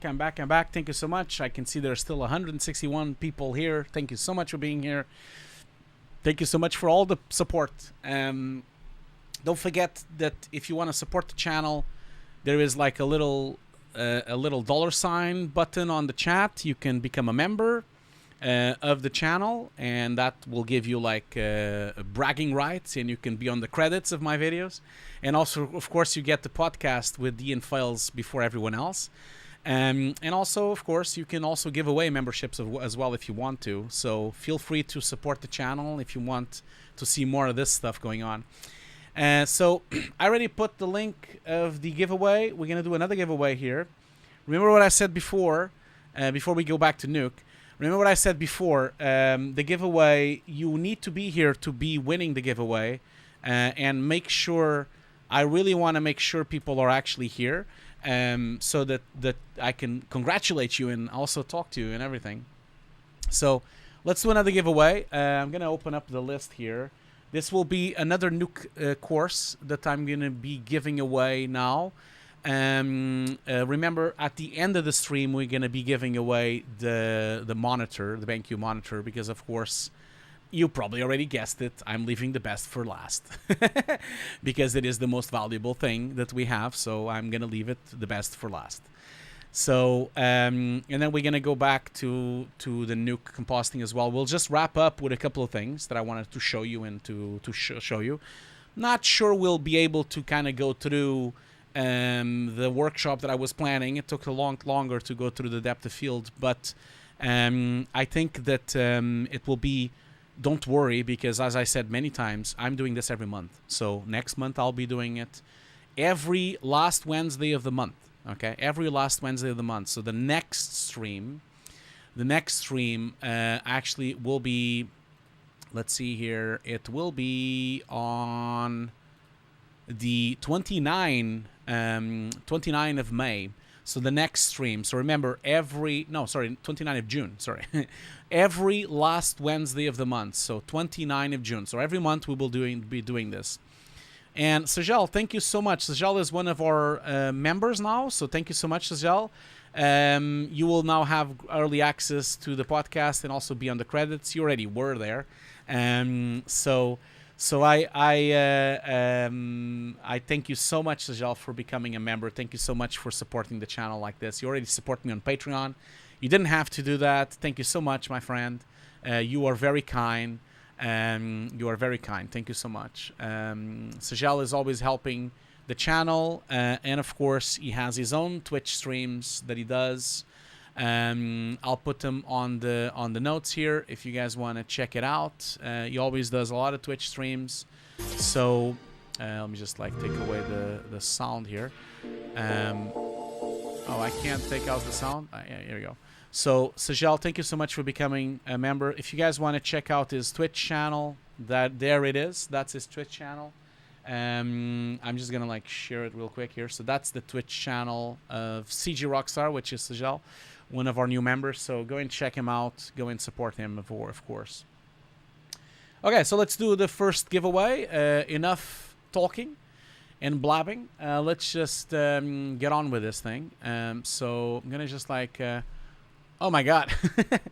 Oh, Sajal, thank you so much. You just gifted 20 memberships to everyone. Thank you so much, man. Thank you so much. Thank you so much for giving away 20 memberships to people on the chat. You are very kind. Very, very kind. And very, very kind. I can see that 20 people have been given now the membership. Thank you so much for doing that. You are so kind to do that. I can't thank you enough. So much appreciated, really. So you are very kind. And now it's just going for it. Look at that. Ariel is also giving away 200 IRS, which I don't know what it is, and he says you are amazing. So Ariel, thank you so much for saying that.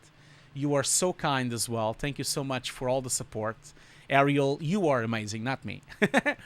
And also, of course, Samuel just gave me $5 Canadian. Thank you so much for supporting me like that, Samuel. So both Sagel giving 20 memberships, Ariel giving 200 ARS. Thank you so much for doing that. And then Samuel giving $5 as well to the stream. And he says, Ariel says, you are amazing. Thank you so much for saying that.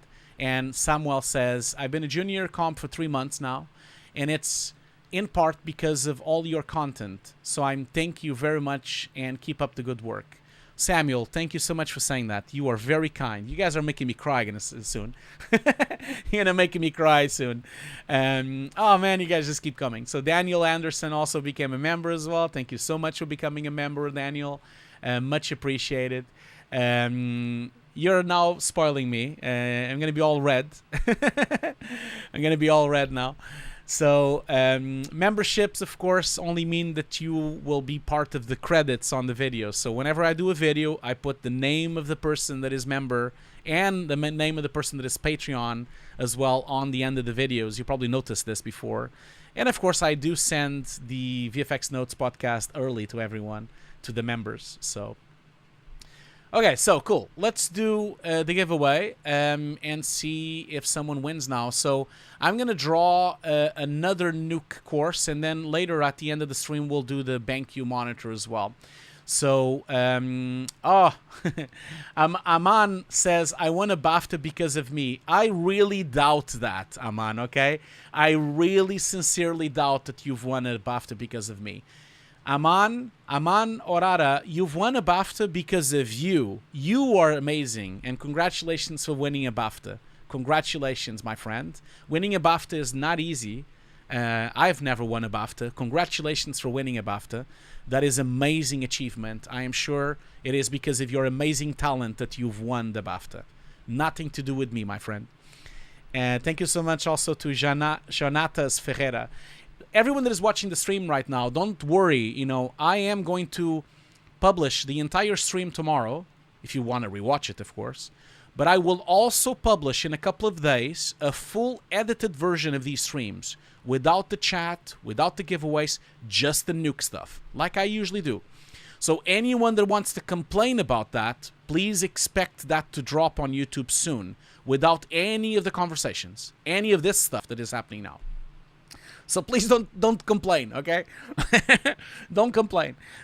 DG, so Jonatas Ferreira, thank you so much for becoming a member as well. DKG Custom as a Hemi. Congratulations, you have an Emmy. That's great. I just have Telly Awards, and I have several nominations for the Visual Effects Society. Unfortunately, I don't have an Emmy, don't have a BAFTA. Thank you so much. Okay, so let's do the giveaway.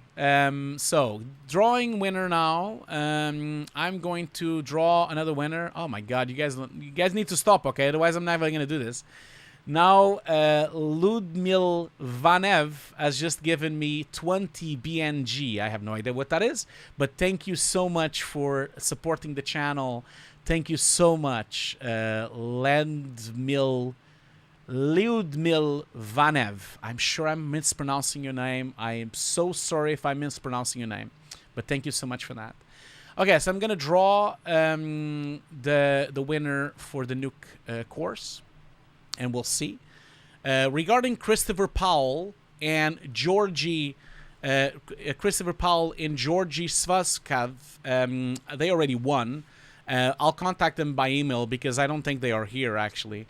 Now I just got the winner. Now is Akam Rezan. Now Akam, I know Akam already has my course because he bought my course. So Akam, thank you so much. For being the winner of the course, but obviously you already have the course. So what I will do, Akam, is I will just give you access to the workshops that I'm creating right now, which are paid extra on top of the course. So I'll give you access to the workshops for free. I'll do that. Just chat with me, contact me, and Akam, you've been such a big supporter of my channel. Thank you so much. You've been a Patreon forever. You've been a Twitch streamer, Twitch supporter. You've been also a student of mine. Thank you so much for supporting the channel this way. So I'm going to roll the dice again, Akam, because you already have the course. But remember to contact me. I'll give you access to the extra classes that I was going to sell separately. So thank you so much, Akam, for supporting this. So I'm going to draw another winner then for the course, since we already had Akam as a user. So I'm going to just like try again. Hopefully it's not one of my students. Hopefully. Okay, so now I have Fabrizio Santoli da Silva. So Fabrizio Santoli da Silva is the winner. So winner of the Nuke course will be this, Fabrizio da Silva. So Fabrizio da Silva, congratulations, you've won my Nuke course for free. So I'll be contacting you by email. I'm glad that you're here already. Thank you so much for being here. And you are right, you are here because I can see your name. Tomahara is your name because I see it on my image here. So congratulations for winning. I can see that she's you. Don't worry. I know that you are here. So congratulations, congratulations, Fabrizio da Silva. Congratulations for winning the Nuke course. So, yeah. Yes, Eric. Well, no more Nuke courses are giving away now. I have already given away 3 Nuke courses today, okay? So I already gave a Nuke course winners. So we have Christopher Powell, which won the Nuke course. He's not here, but I'm going to contact him anyway. Since people were so silly on the chat, I'm going to contact him anyway. And then, of course, Akam won as well, but Akam already has the course. And then, of course, last but not least was Fabrizio da Silva, which is winning the course as well. Don't worry, for everyone that won the course, you can still win again the monitor. You know, the monitor, you can still win it as well, because this can repeat the winner as well. So these are the 4 people that won the course. Obviously, Akam already is a student, so I'm going to just give him the extra classes I have, because I am finishing a lot of workshops now together with Ricardo, and those workshops will be sold separately. They will be for sale separately during the summer, and so Akam was going to get access to the workshops because we already have one workshop completely done. So yeah. So I'm going to now jump into Nuke for Dummies. So we're going to do another 20 minutes or so of Nuke now. And then once we're done with that, in about 20 minutes, we are going to roll the dice for the BenQ monitor, and then we're going to wrap up the course, okay? So congratulations for everyone. Congratulations to all the winners. Much appreciated. Congratulations to everyone that won. So yeah. So Mohad is saying, how can I get the extra classes? Well, the extra classes are going to be for sale separately. I haven't put them for sale yet. They will be. Don't worry. They will be for sale. Okay, cool. So let's do the timer here. Oh, by the way, Shajal was asking what this is.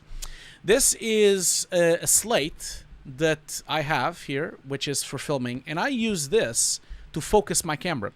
So basically, because I'm controlling my cameras are the Blackmagic Pocket cameras.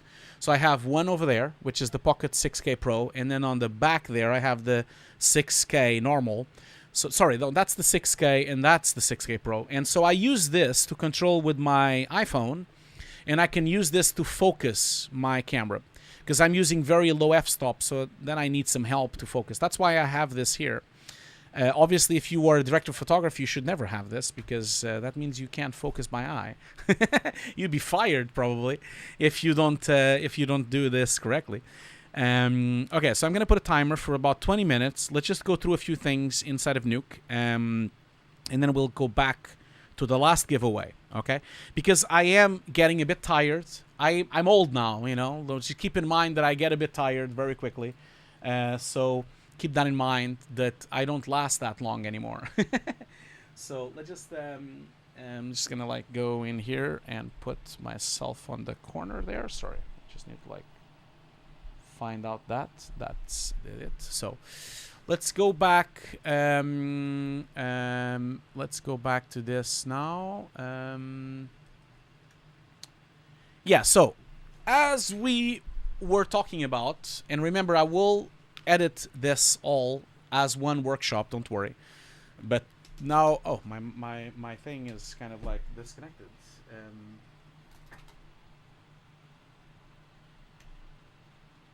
My Wacom tablet is disconnected.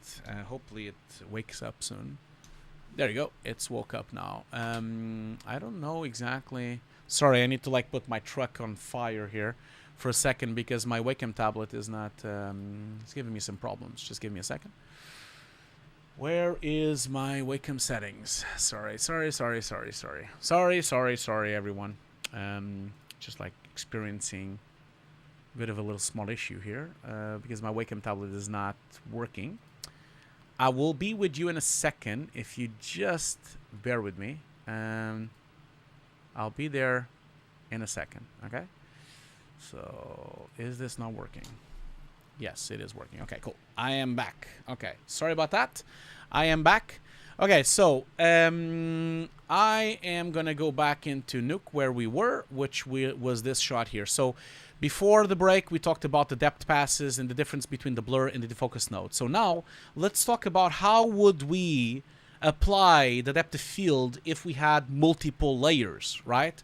Because you see here, and also another thing that I wanted to show real quick is the fog thing as well. So what can you do with the fog inside of Nuke? So, so as you can see here, you know, yes, the background looks nice, but then the dude is actually not defocused because he has a separate depth pass. And so because he has a separate depth pass, it's kind of like we need to have...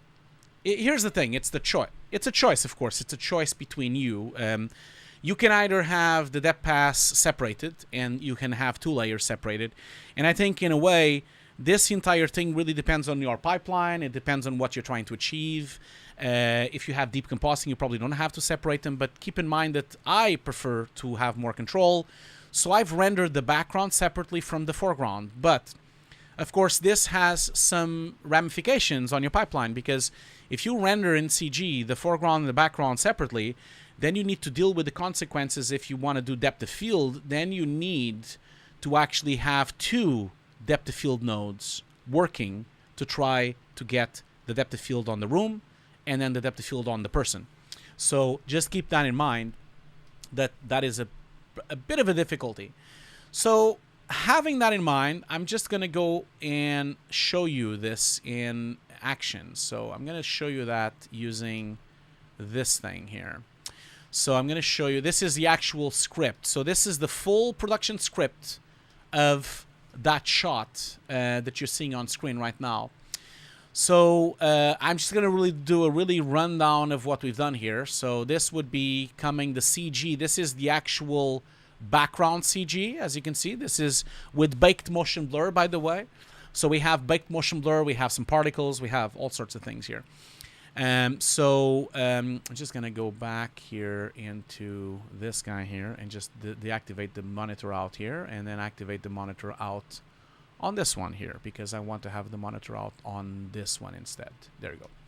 So as you can see, this is the, you know, like the, basically like the background layer, which has an alpha channel as well. So that's layer number 1. And then, of course, I just have all my shaders. You know, I have like the, you know, like the GI, and then I have like the reflections, and then I have like the reflections, and then we have the speculars and all the different AOVs and passes. We're not going to go through this now.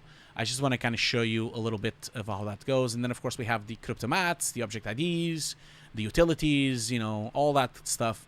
We'll talk more in detail about this in the next Nuke for Dummies, because we will do this once a month, don't worry. So I guess what happens here, once I rebuild my shader and I do all of that, what I will do here is I will have a depth of field happening in 1 and 2 positions. So first of all, here I have a 3D system that has my sky. So this is my sky that I've comped on the background there. So that's like the sky, okay? So the sky, which is nothing more then if I go here and I go to here, this is nothing more than just the sky on a card. Okay, so there's the camera, and then I have the sky on a sphere, and so that is my sky camera, and then of course my camera move does this, you see. So obviously, if I go through my camera's perspective, that's what we're watching. We're watching the sky on a sphere wrapped so that we can kind of like go through it and show it, okay? So going back into this, that output, of course, outputs it to the scanline render. I know we haven't really covered the scanline render yet, don't worry, but we will in the future. And then, of course, remember, if you want to know more about these things, you can always join my course, and then you can kind of probably know more about it anyway.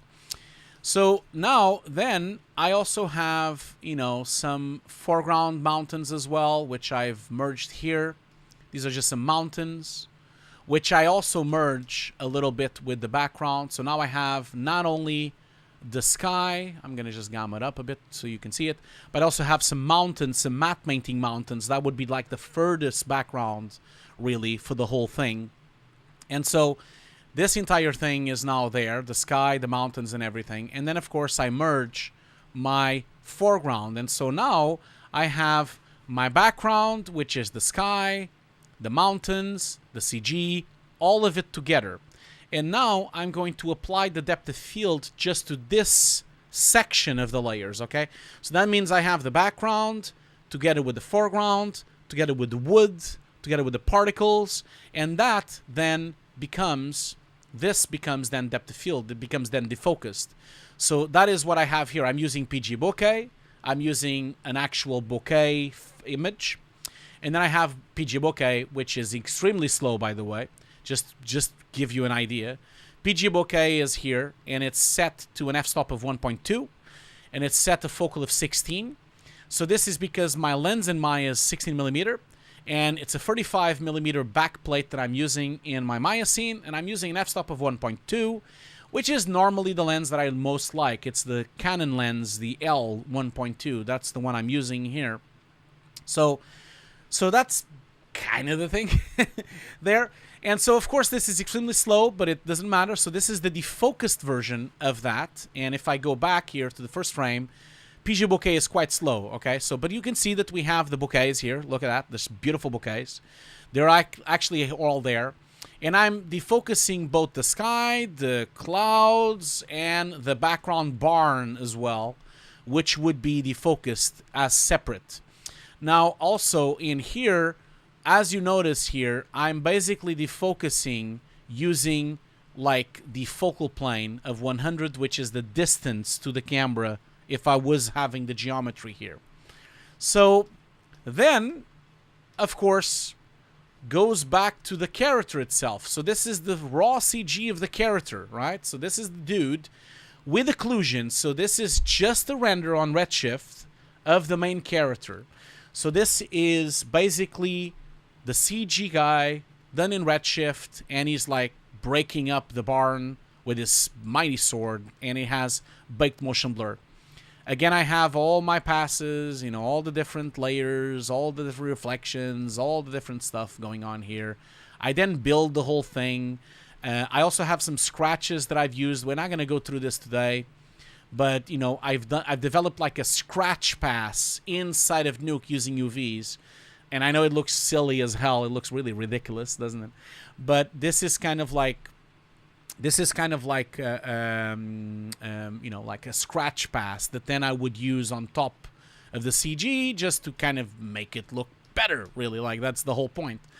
So, so then, of course, I build this entire thing. And then, as you can see here at the end of it, we're not going to go through this today, but you can kind of see the scratches kind of help. Like, I'm going to show you where the scratches come in. The scratches come in to here, I believe. That's the scratches, yeah.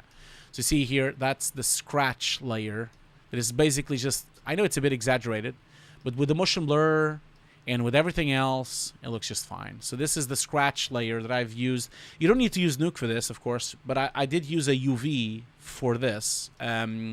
You don't need to use Nuke, of course. But this is basically this. It's basically the the UVs with a scratch layer, and then I basically have this as my scratch layer, and then this goes all to the UV tiling, and then eventually, I know this is really not what you're in here for, but you see, that's the geometry that I have with him inside of Nuke.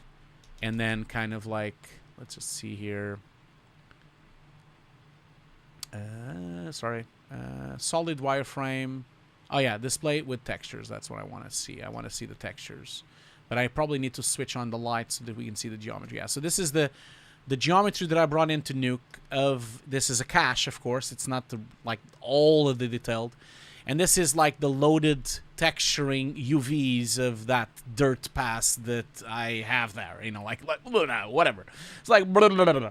It's like a pass that I've used there. It's not really important. I think you get the picture. So it's like some scratches. And this is way beyond Nuke for Dummies, by the way. I'm just like showing you the script. And so this, of course, it looks like this, right? Like it's baked motion blur, but it has no depth of field. Now for this, I am using the same bouquet. Now notice how this bouquet has like a little C there because it's cloned. That means that this bouquet and the bouquet of the background, the PG bouquet of the background, they all match. They both match, see?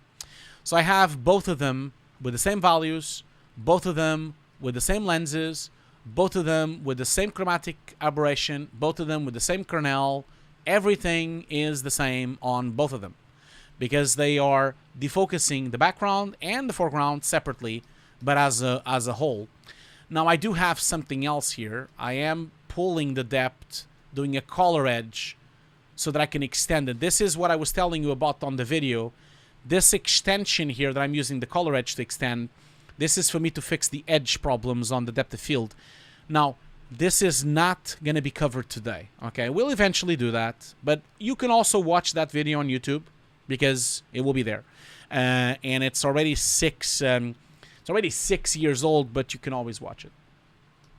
So just going to mention that, and of course that gives me the depth of field. So this is now the depth of field, very nice depth of field, as you can see, and you can kind of see that it's like, you know, blurring the wings there. It's blurring the front there. This is a very noisy render, by the way, but it doesn't matter because the depth of field is kind of helping it to make it a bit more realistic anyway. Now, this is an extreme lens. And so now when I merge all of this together with the background, because remember the background here is already defocused, pre-defocused with that PG bokeh. When I'm saying I'm using the PG bokeh, remember I could also use the ZDefocus node. It doesn't need to be, you know, it doesn't need to be like the depth. It doesn't need to be the PG bokeh node. It can be the ZDefocus node. So that then merges with this. So now they both match in terms of depth of field. You see, this wing is already defocused. I already have like a bokeh effect here, and then the background is even more defocused. So now this is now the combination of the two layers. I'm going to just like bring it down here. So this is now both the background. So this is now with the sky, the mountains, the CG, and then also, as you know, it also has the character as well. All of them with the two depth of field nodes. This is slow as hell, as you can see. The PG bokeh is very slow. So the strategy here that I've done is that I've used two depth of field nodes, two PG bokehs. You could use two ZDefocus nodes, which in fact is what we're going to do next time. On the next Nuke for Dummies class, we're going to comp this shot a bit more. At least that's what I kind of want to try to do. But yeah, so that's really I wanted to approach and show you this. Now, let's see here. Yeah, this is going to take too long, so I'm not going to wait for this to happen. This is now rendered, but actually you can see that it's looking quite nice. Well, what I might do is I might go back. While this is loading on the background, I might go to the other script and then show you something, because I have enough RAM to do that, so I'm going to just show you on something else on the other script. So remember what I was telling you about the depth pass? The depth pass here, this is really like a little side note. Remember when I told you that the depth pass is really actually very useful for you to use on fog, for example? So this is what I did here. So for this shot here, what I've done is I have the depth pass. I then color corrected it so I could see it. And then I piped it into a grade node with the mask input. Now this mask input is set to red. And then I am using the lift node. So you see, this is what it's developing. So basically this, using the depth pass allows you to kind of like make some fog elements. I'm just going to like set this to default. I'm going to set this to red. And I'm going to like show you this happening. So you see, obviously I have to invert my mask. And so this is one way of doing a fog, almost like a Silent Hill fog, would be to use a depth pass to control it like that. Now, the thing with this is that I know it looks fine. And of course, if you want to colorize the fog, you can always like put a bit of color into it. We can go back to this a bit later. But now, this might look correct, but if you zoom in, you'll see that there is a lot of anti-alization issues. This is the reason for this is because the depth pass tends to not really work on edges, you know, because it doesn't match the real edges. So if you look at the CG, if I look at the alpha channel, that's the CG edges, and then the depth map doesn't really match the same edges, you see? If I like bring that up, you see that? The edges don't match. That's because it can't be anti-alized, the depth pass. So this then becomes a problem if you're trying to do a fog. You can kind of get away with it if you, for example, blur it a bit, or, you know, like you can put a little blur there and maybe get away with it if I put like a 2 of blur or something. You can probably get away with it, especially if it's like in the distance. So that could potentially work. You can either use maybe a blur or you know, you can maybe use like a soften. While we're waiting, this should now be preview. Oh, shit! I forgot that Nuke. I forgot that I have Nuke set to this thing where if I go somewhere else, it stops previewing. That is my fault, because the whole idea was to have this on the background just going. But of course, obviously, I forgot that if I go somewhere else, it loses contact. That is my fault. I'm just gonna like change that on the settings real quick here. This should have been done already. So if I go to hardware, caching, let's see here. So this would be, let's see here, hardware localization threads. So let's see here, localization, caching. So pause cache when application goes to background, clear cache when none of that is on. Okay, so now it should continue. I hope it should continue. If it doesn't continue, let's just see if it continues. If I go to the other Nuke, it should do that. Yeah, it's stopping again. Okay, I'll go back to this in a second. Let's just wrap up this thing with the depth. So the depth pass here, the problem with this is that, of course, the edges are a problem. So this is why I would really highly advise you to do stuff like this. So this is a fake depth pass. This is a depth pass that is rendered as a shader inside of Redshift in this case. You can also do it in Arnold as well. This is handmade, custom made as a ramp. Basically just set a ramp and just set it to the distance to camera. So in this case, we have the red channel, nothing. Green channel is the Y depth. The blue channel is the Z depth. I like to do these kind of things. I always ask my CG artists to do this because this will then provide me a fully anti-alized with the same filtering quality of the CG of the fog pass. So I always use this to fog. So if I, for example, look at this, for example, you know, if I look at that, that would now give me the perfect fog with the edge problems fixed instead of having those problems that you saw before.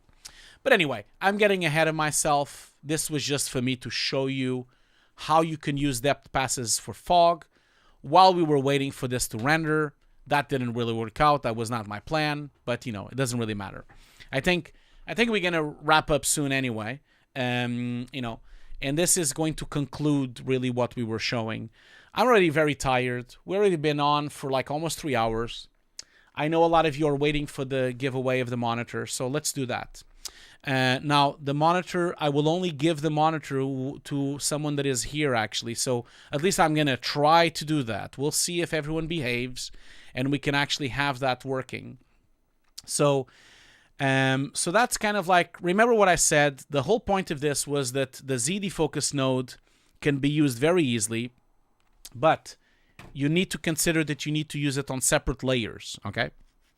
We'll continue Nuke for Dummies next month. Now, if you want to know more about Nuke, of course, you can always join my course at any moment, because I have 150 classes like this, so you can always watch it there. And so the time has come now to do the giveaway for the monitor itself. I already gave away 4 Nuke courses, well, 3, because Akam already had it. So now is the time to give away the BenQ monitor. Remember that if it wasn't for BenQ, we couldn't do this stream. Please support their channel. Please support their Facebook. Please support their Instagram. It is really because of BenQ that I am able to do these. And so shout out to BenQ. Thank you so much. And also shout out to Foundry, which also supports my channel quite a lot. So thank you so much to both my sponsors on this stream.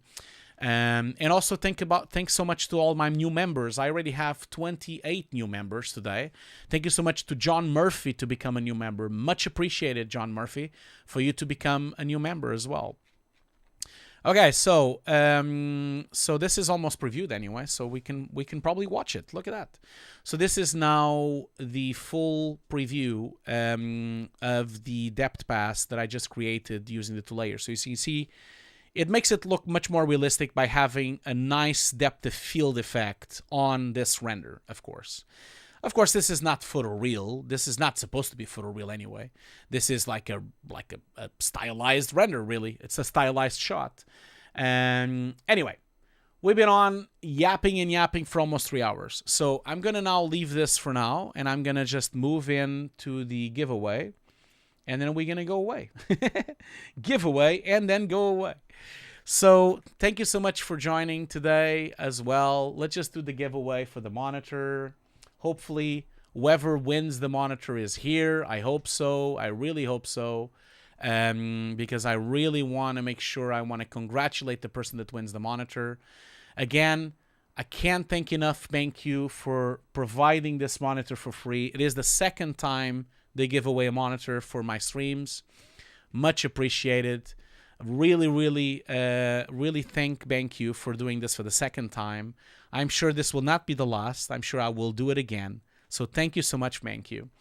So remember that the giveaway link is here. Anyone that has won before could win again. Don't worry. So thank you so much for all of you being here. And also, thank you so much for saying your kind words. So many people gave me some kind words during the stream. Thank you so much. Apologies if I've ignored. Apologies if I've ignored some of the chat. I'm sorry. It's really hard to follow. There was like 200 and something people here. We had 2,800 views today. So I am so sorry for not attending so many questions. You know, I don't think, I'm really tired. So I think, you know, let's bring it into next month. And also don't forget, I'll be on Twitch during next month as well. So, but yeah. Can't thank you enough for all the support you all give me, every time. Don't forget that Nuke, my podcast with Ian Fails from Before and Afters is dropping tomorrow. So every week now. Thank you so much. Thank you so much for all the support. Thank you so much for all these kind words. Okay, so let's now do the giveaway. So let's do the last giveaway. This is going to be the giveaway for the monitor. Okay, so one prize. It is a BenQ PD2705U BenQ monitor. Remember, so basically this is the monitor. I'm going to just share it on the screen so that you see. So this is the monitor from BenQ.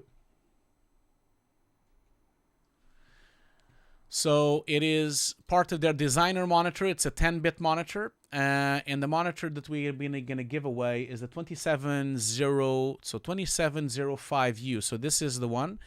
It is right now for sale for £549, so that is really a lot of money. And this monitor is really cool because this monitor not only is 100%, well, 99%. It's 99% sRGB, 99% Rexness 09, which is the most common deliveries. It is also actual 4K. It's a 27-inch monitor, a 4K monitor that has HDR10 as well and USB-C 1 cable connectivity as well. It's an APS 4K monitor. I have one of these monitors on my desk here. I actually have one of these. It's this one over here, the one that I have vertical here, which I use for my scopes. So I have that one. I have in here, I have the wider PD, and then I have the one I'm giving away. And then on the side here, I have the SW321C, which is the photography monitor, which I use for my video previewing. Not using that today, of course, because I'm using that for the chat room and for the stream and all those things. Over there, I have my CRT, which I use for retro gaming as well, by the way. So let's go back to this thing here. So giveaway is ready. So let's just go for the giveaway. So let's see here. There's 165 people currently on the stream. This is great. So we have 219 people potential to win this thing. 219. So I'm going to draw this thing and see who wins. Okay. And the winner is... Okay, so the winner of the monitor is from the Netherlands. So the winner is from the Netherlands.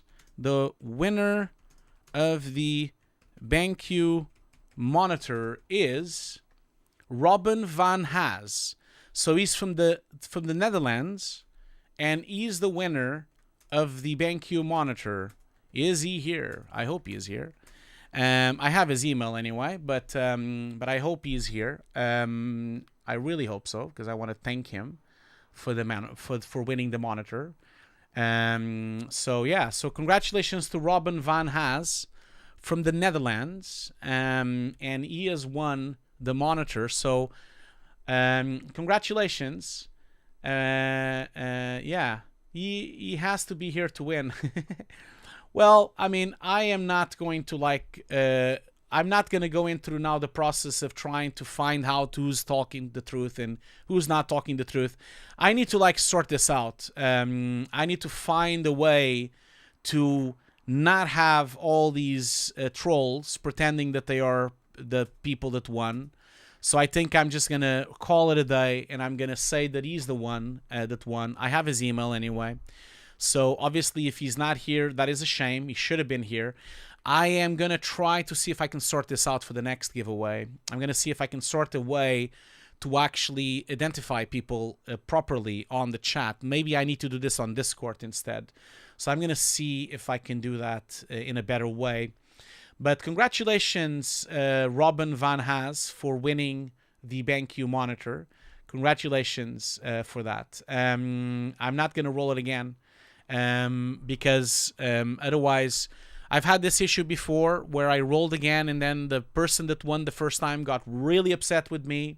You know, he got really upset. And then what happened was I ended up having to convince BenQ to give away 2 monitors, and that was not nice. So I'm not going to do this again. I'm going to give it to Robin van Haas, and we're going to have another giveaway next month. That is just going to be the way it is doing it. Because I cannot find who it is, you know, there's no way for me to do that.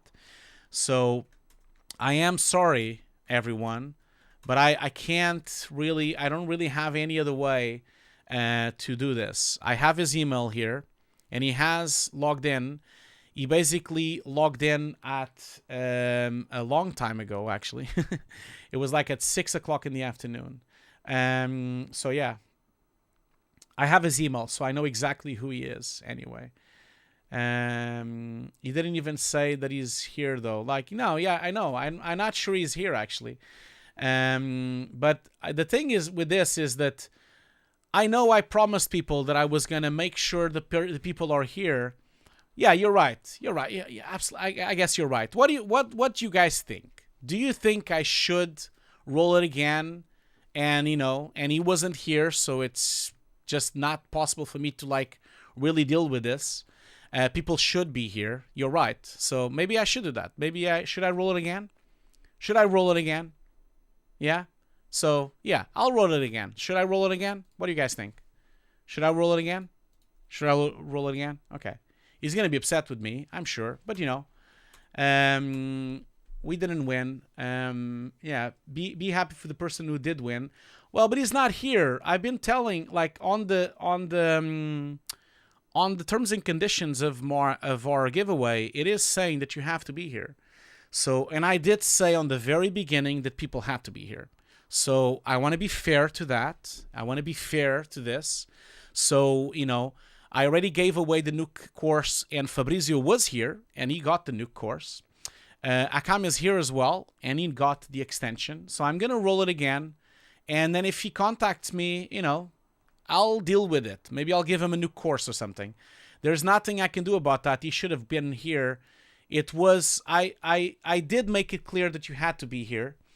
And I also made it clear that the terms and conditions say that as well. And I've been telling people that all the time. Yeah, so I'm gonna roll it again. I am. If he's upset, well, screw it. What can I do? I'm gonna just roll it one more time.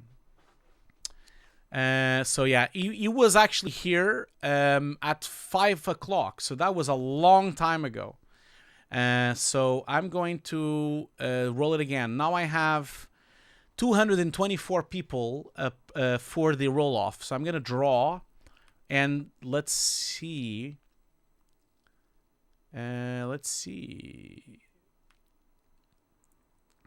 Okay, I'm rolling it.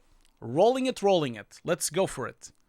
BenQ becomes upset with me. Well, can't really do much about it. Okay, hopefully he's here. I really hope so. Man, if he's not here, then we're going to have an end issue. I'm just going to roll it again. So the winner now is Alex Macho Albiol from Spain. Is he here? Is Alex here, actually? So let's see here. If Alex is here, is Alex here? I have his Twitter in here, and I have his email as well. Is Alex here? Alex Macho. Is he here? I hope he is. Really hope so. Is he here? If he's not here, I'm going to roll it again. Come on, Alex. Are you here? Is Alex here?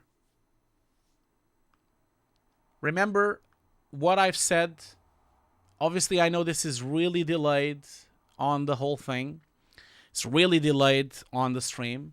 Several minutes delayed, so I need to kind of wait for him to respond. But is Alex here? Is Alex here? Alex Macho Albiol from Spain. Is he here? Yeah, there he is. Oh, yes, he's my brother. We are seeing it live together. Okay, cool. So I can see Joaquim Macho Albiol here. So Joaquim and Alex are watching the stream together. So then I guess Joaquim says it's his brother. No, I believe it because his name is exactly the same. His name is exactly the same. His last name is exactly the same. So just to make sure you are him, Joaquim, could you type on the chat the Twitter handle of your brother? Because I know the Twitter handle of your brother because I can see it here on my screen. Could you tell me the Twitter handle of your brother? What is the Twitter handle of your brother? Copy paste it to the chat, the full Twitter handle. Please. If you've done that, then you've won the monitor. So just copy paste the Twitter handle the Twitter handle of your brother, of Alex Macho, into the chat so that I can confirm that it's you. Go for it. Go for it. Because if you can do that, then you'll authenticate this thing.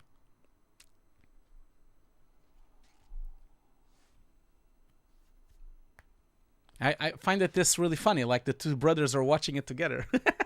That is really cool. That's actually really awesome. So go for it. I'm waiting for you to kind of like post your Twitter handle. I see your email here and I see your Twitter handle. I'm not gonna ask you to put the Twitter handle. I'm not gonna ask you to put the email here because I'm not gonna ask you to do that because this is like a live stream. I know we are several minutes behind, so Google's for Twitter accounts. It doesn't matter, guys. It doesn't matter because I can check if it's him. I have his email. So I can check. Oh, there's more suspense than the Eurovision. Yes. Okay. Well, the winner is done. It's genuine. It's his brother. Its last name is there. The two last names are correct. So I do believe that it's him, but I am finding it strange why he's not able to put his Twitter handle on the chat. So maybe he doesn't know. Feeling like hit and hunt. Okay, let's see. No, yeah, I'll verify it by email. But his name is exactly the same as his brother. So I am difficult one. Okay, so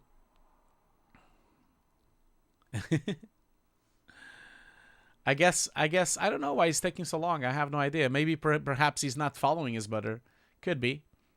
Maybe he just doesn't follow his brother. Okay.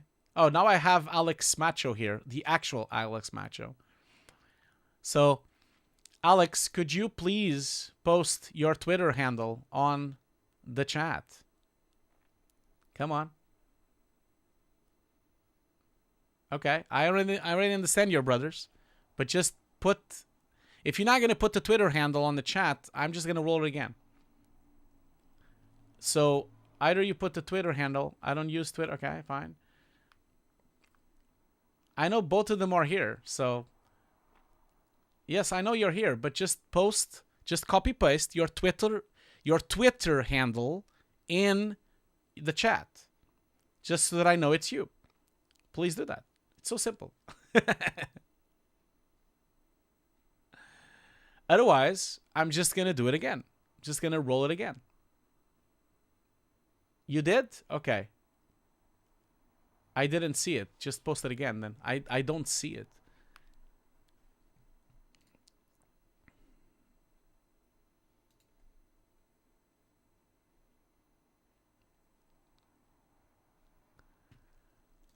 This is difficult, isn't it?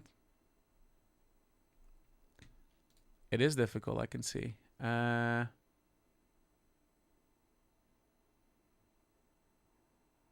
Okay.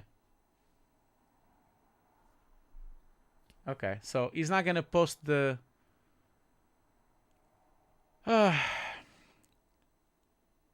Is he gonna post the Twitter or not? Because if he's not, I am not going to wait, and I'm just gonna roll it again.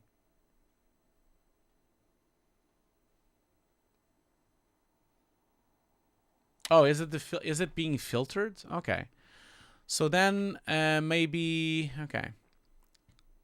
I'm just gonna like message you on Twitter then.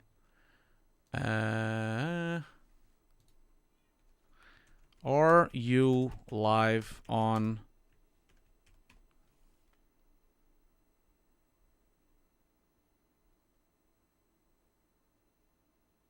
okay. Okay, so you can't copy paste the Twitter.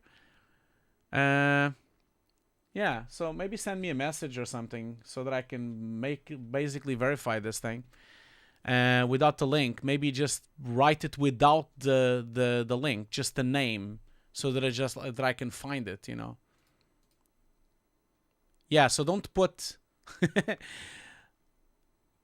account is banned, it seems. Okay. Post without the, like, don't put the arroba, you know, like, just put the name itself without the little arroba. Like, don't put the at. Just type without the at. Is that okay? Can you try to do that? Yeah, so don't type. Oh my god, this is taking forever, isn't it? Ah, god damn it. Well, this is like a turn for the worse, isn't it, on the stream? Oh my god.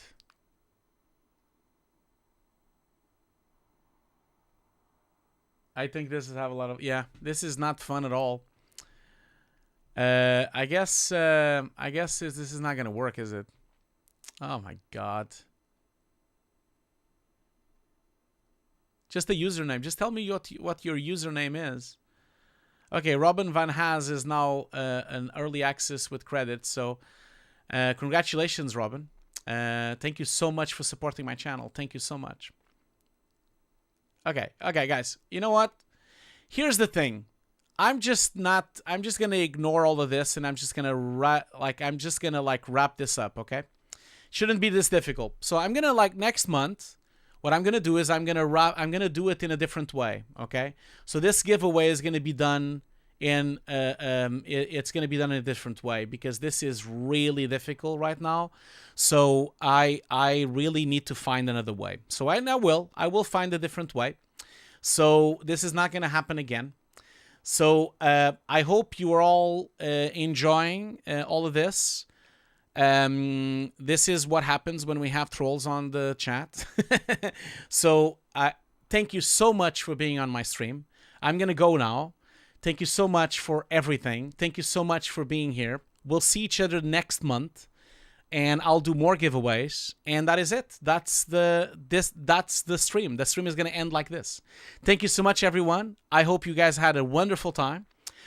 I thank you so much for all the winners and everyone that won the giveaways. I hope you have a wonderful time. I'm going to sort this out offline, not online, because we've been here forever.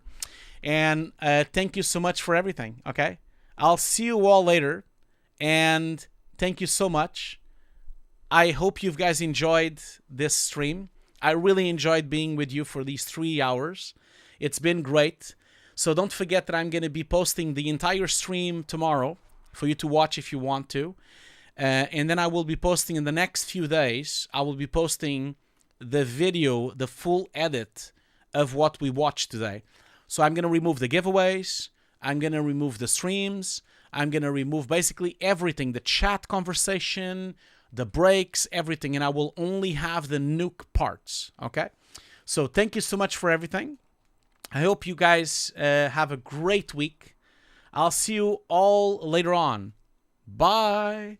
Bye, everyone. Bye, everyone. Bye, everyone. Take care. Bye.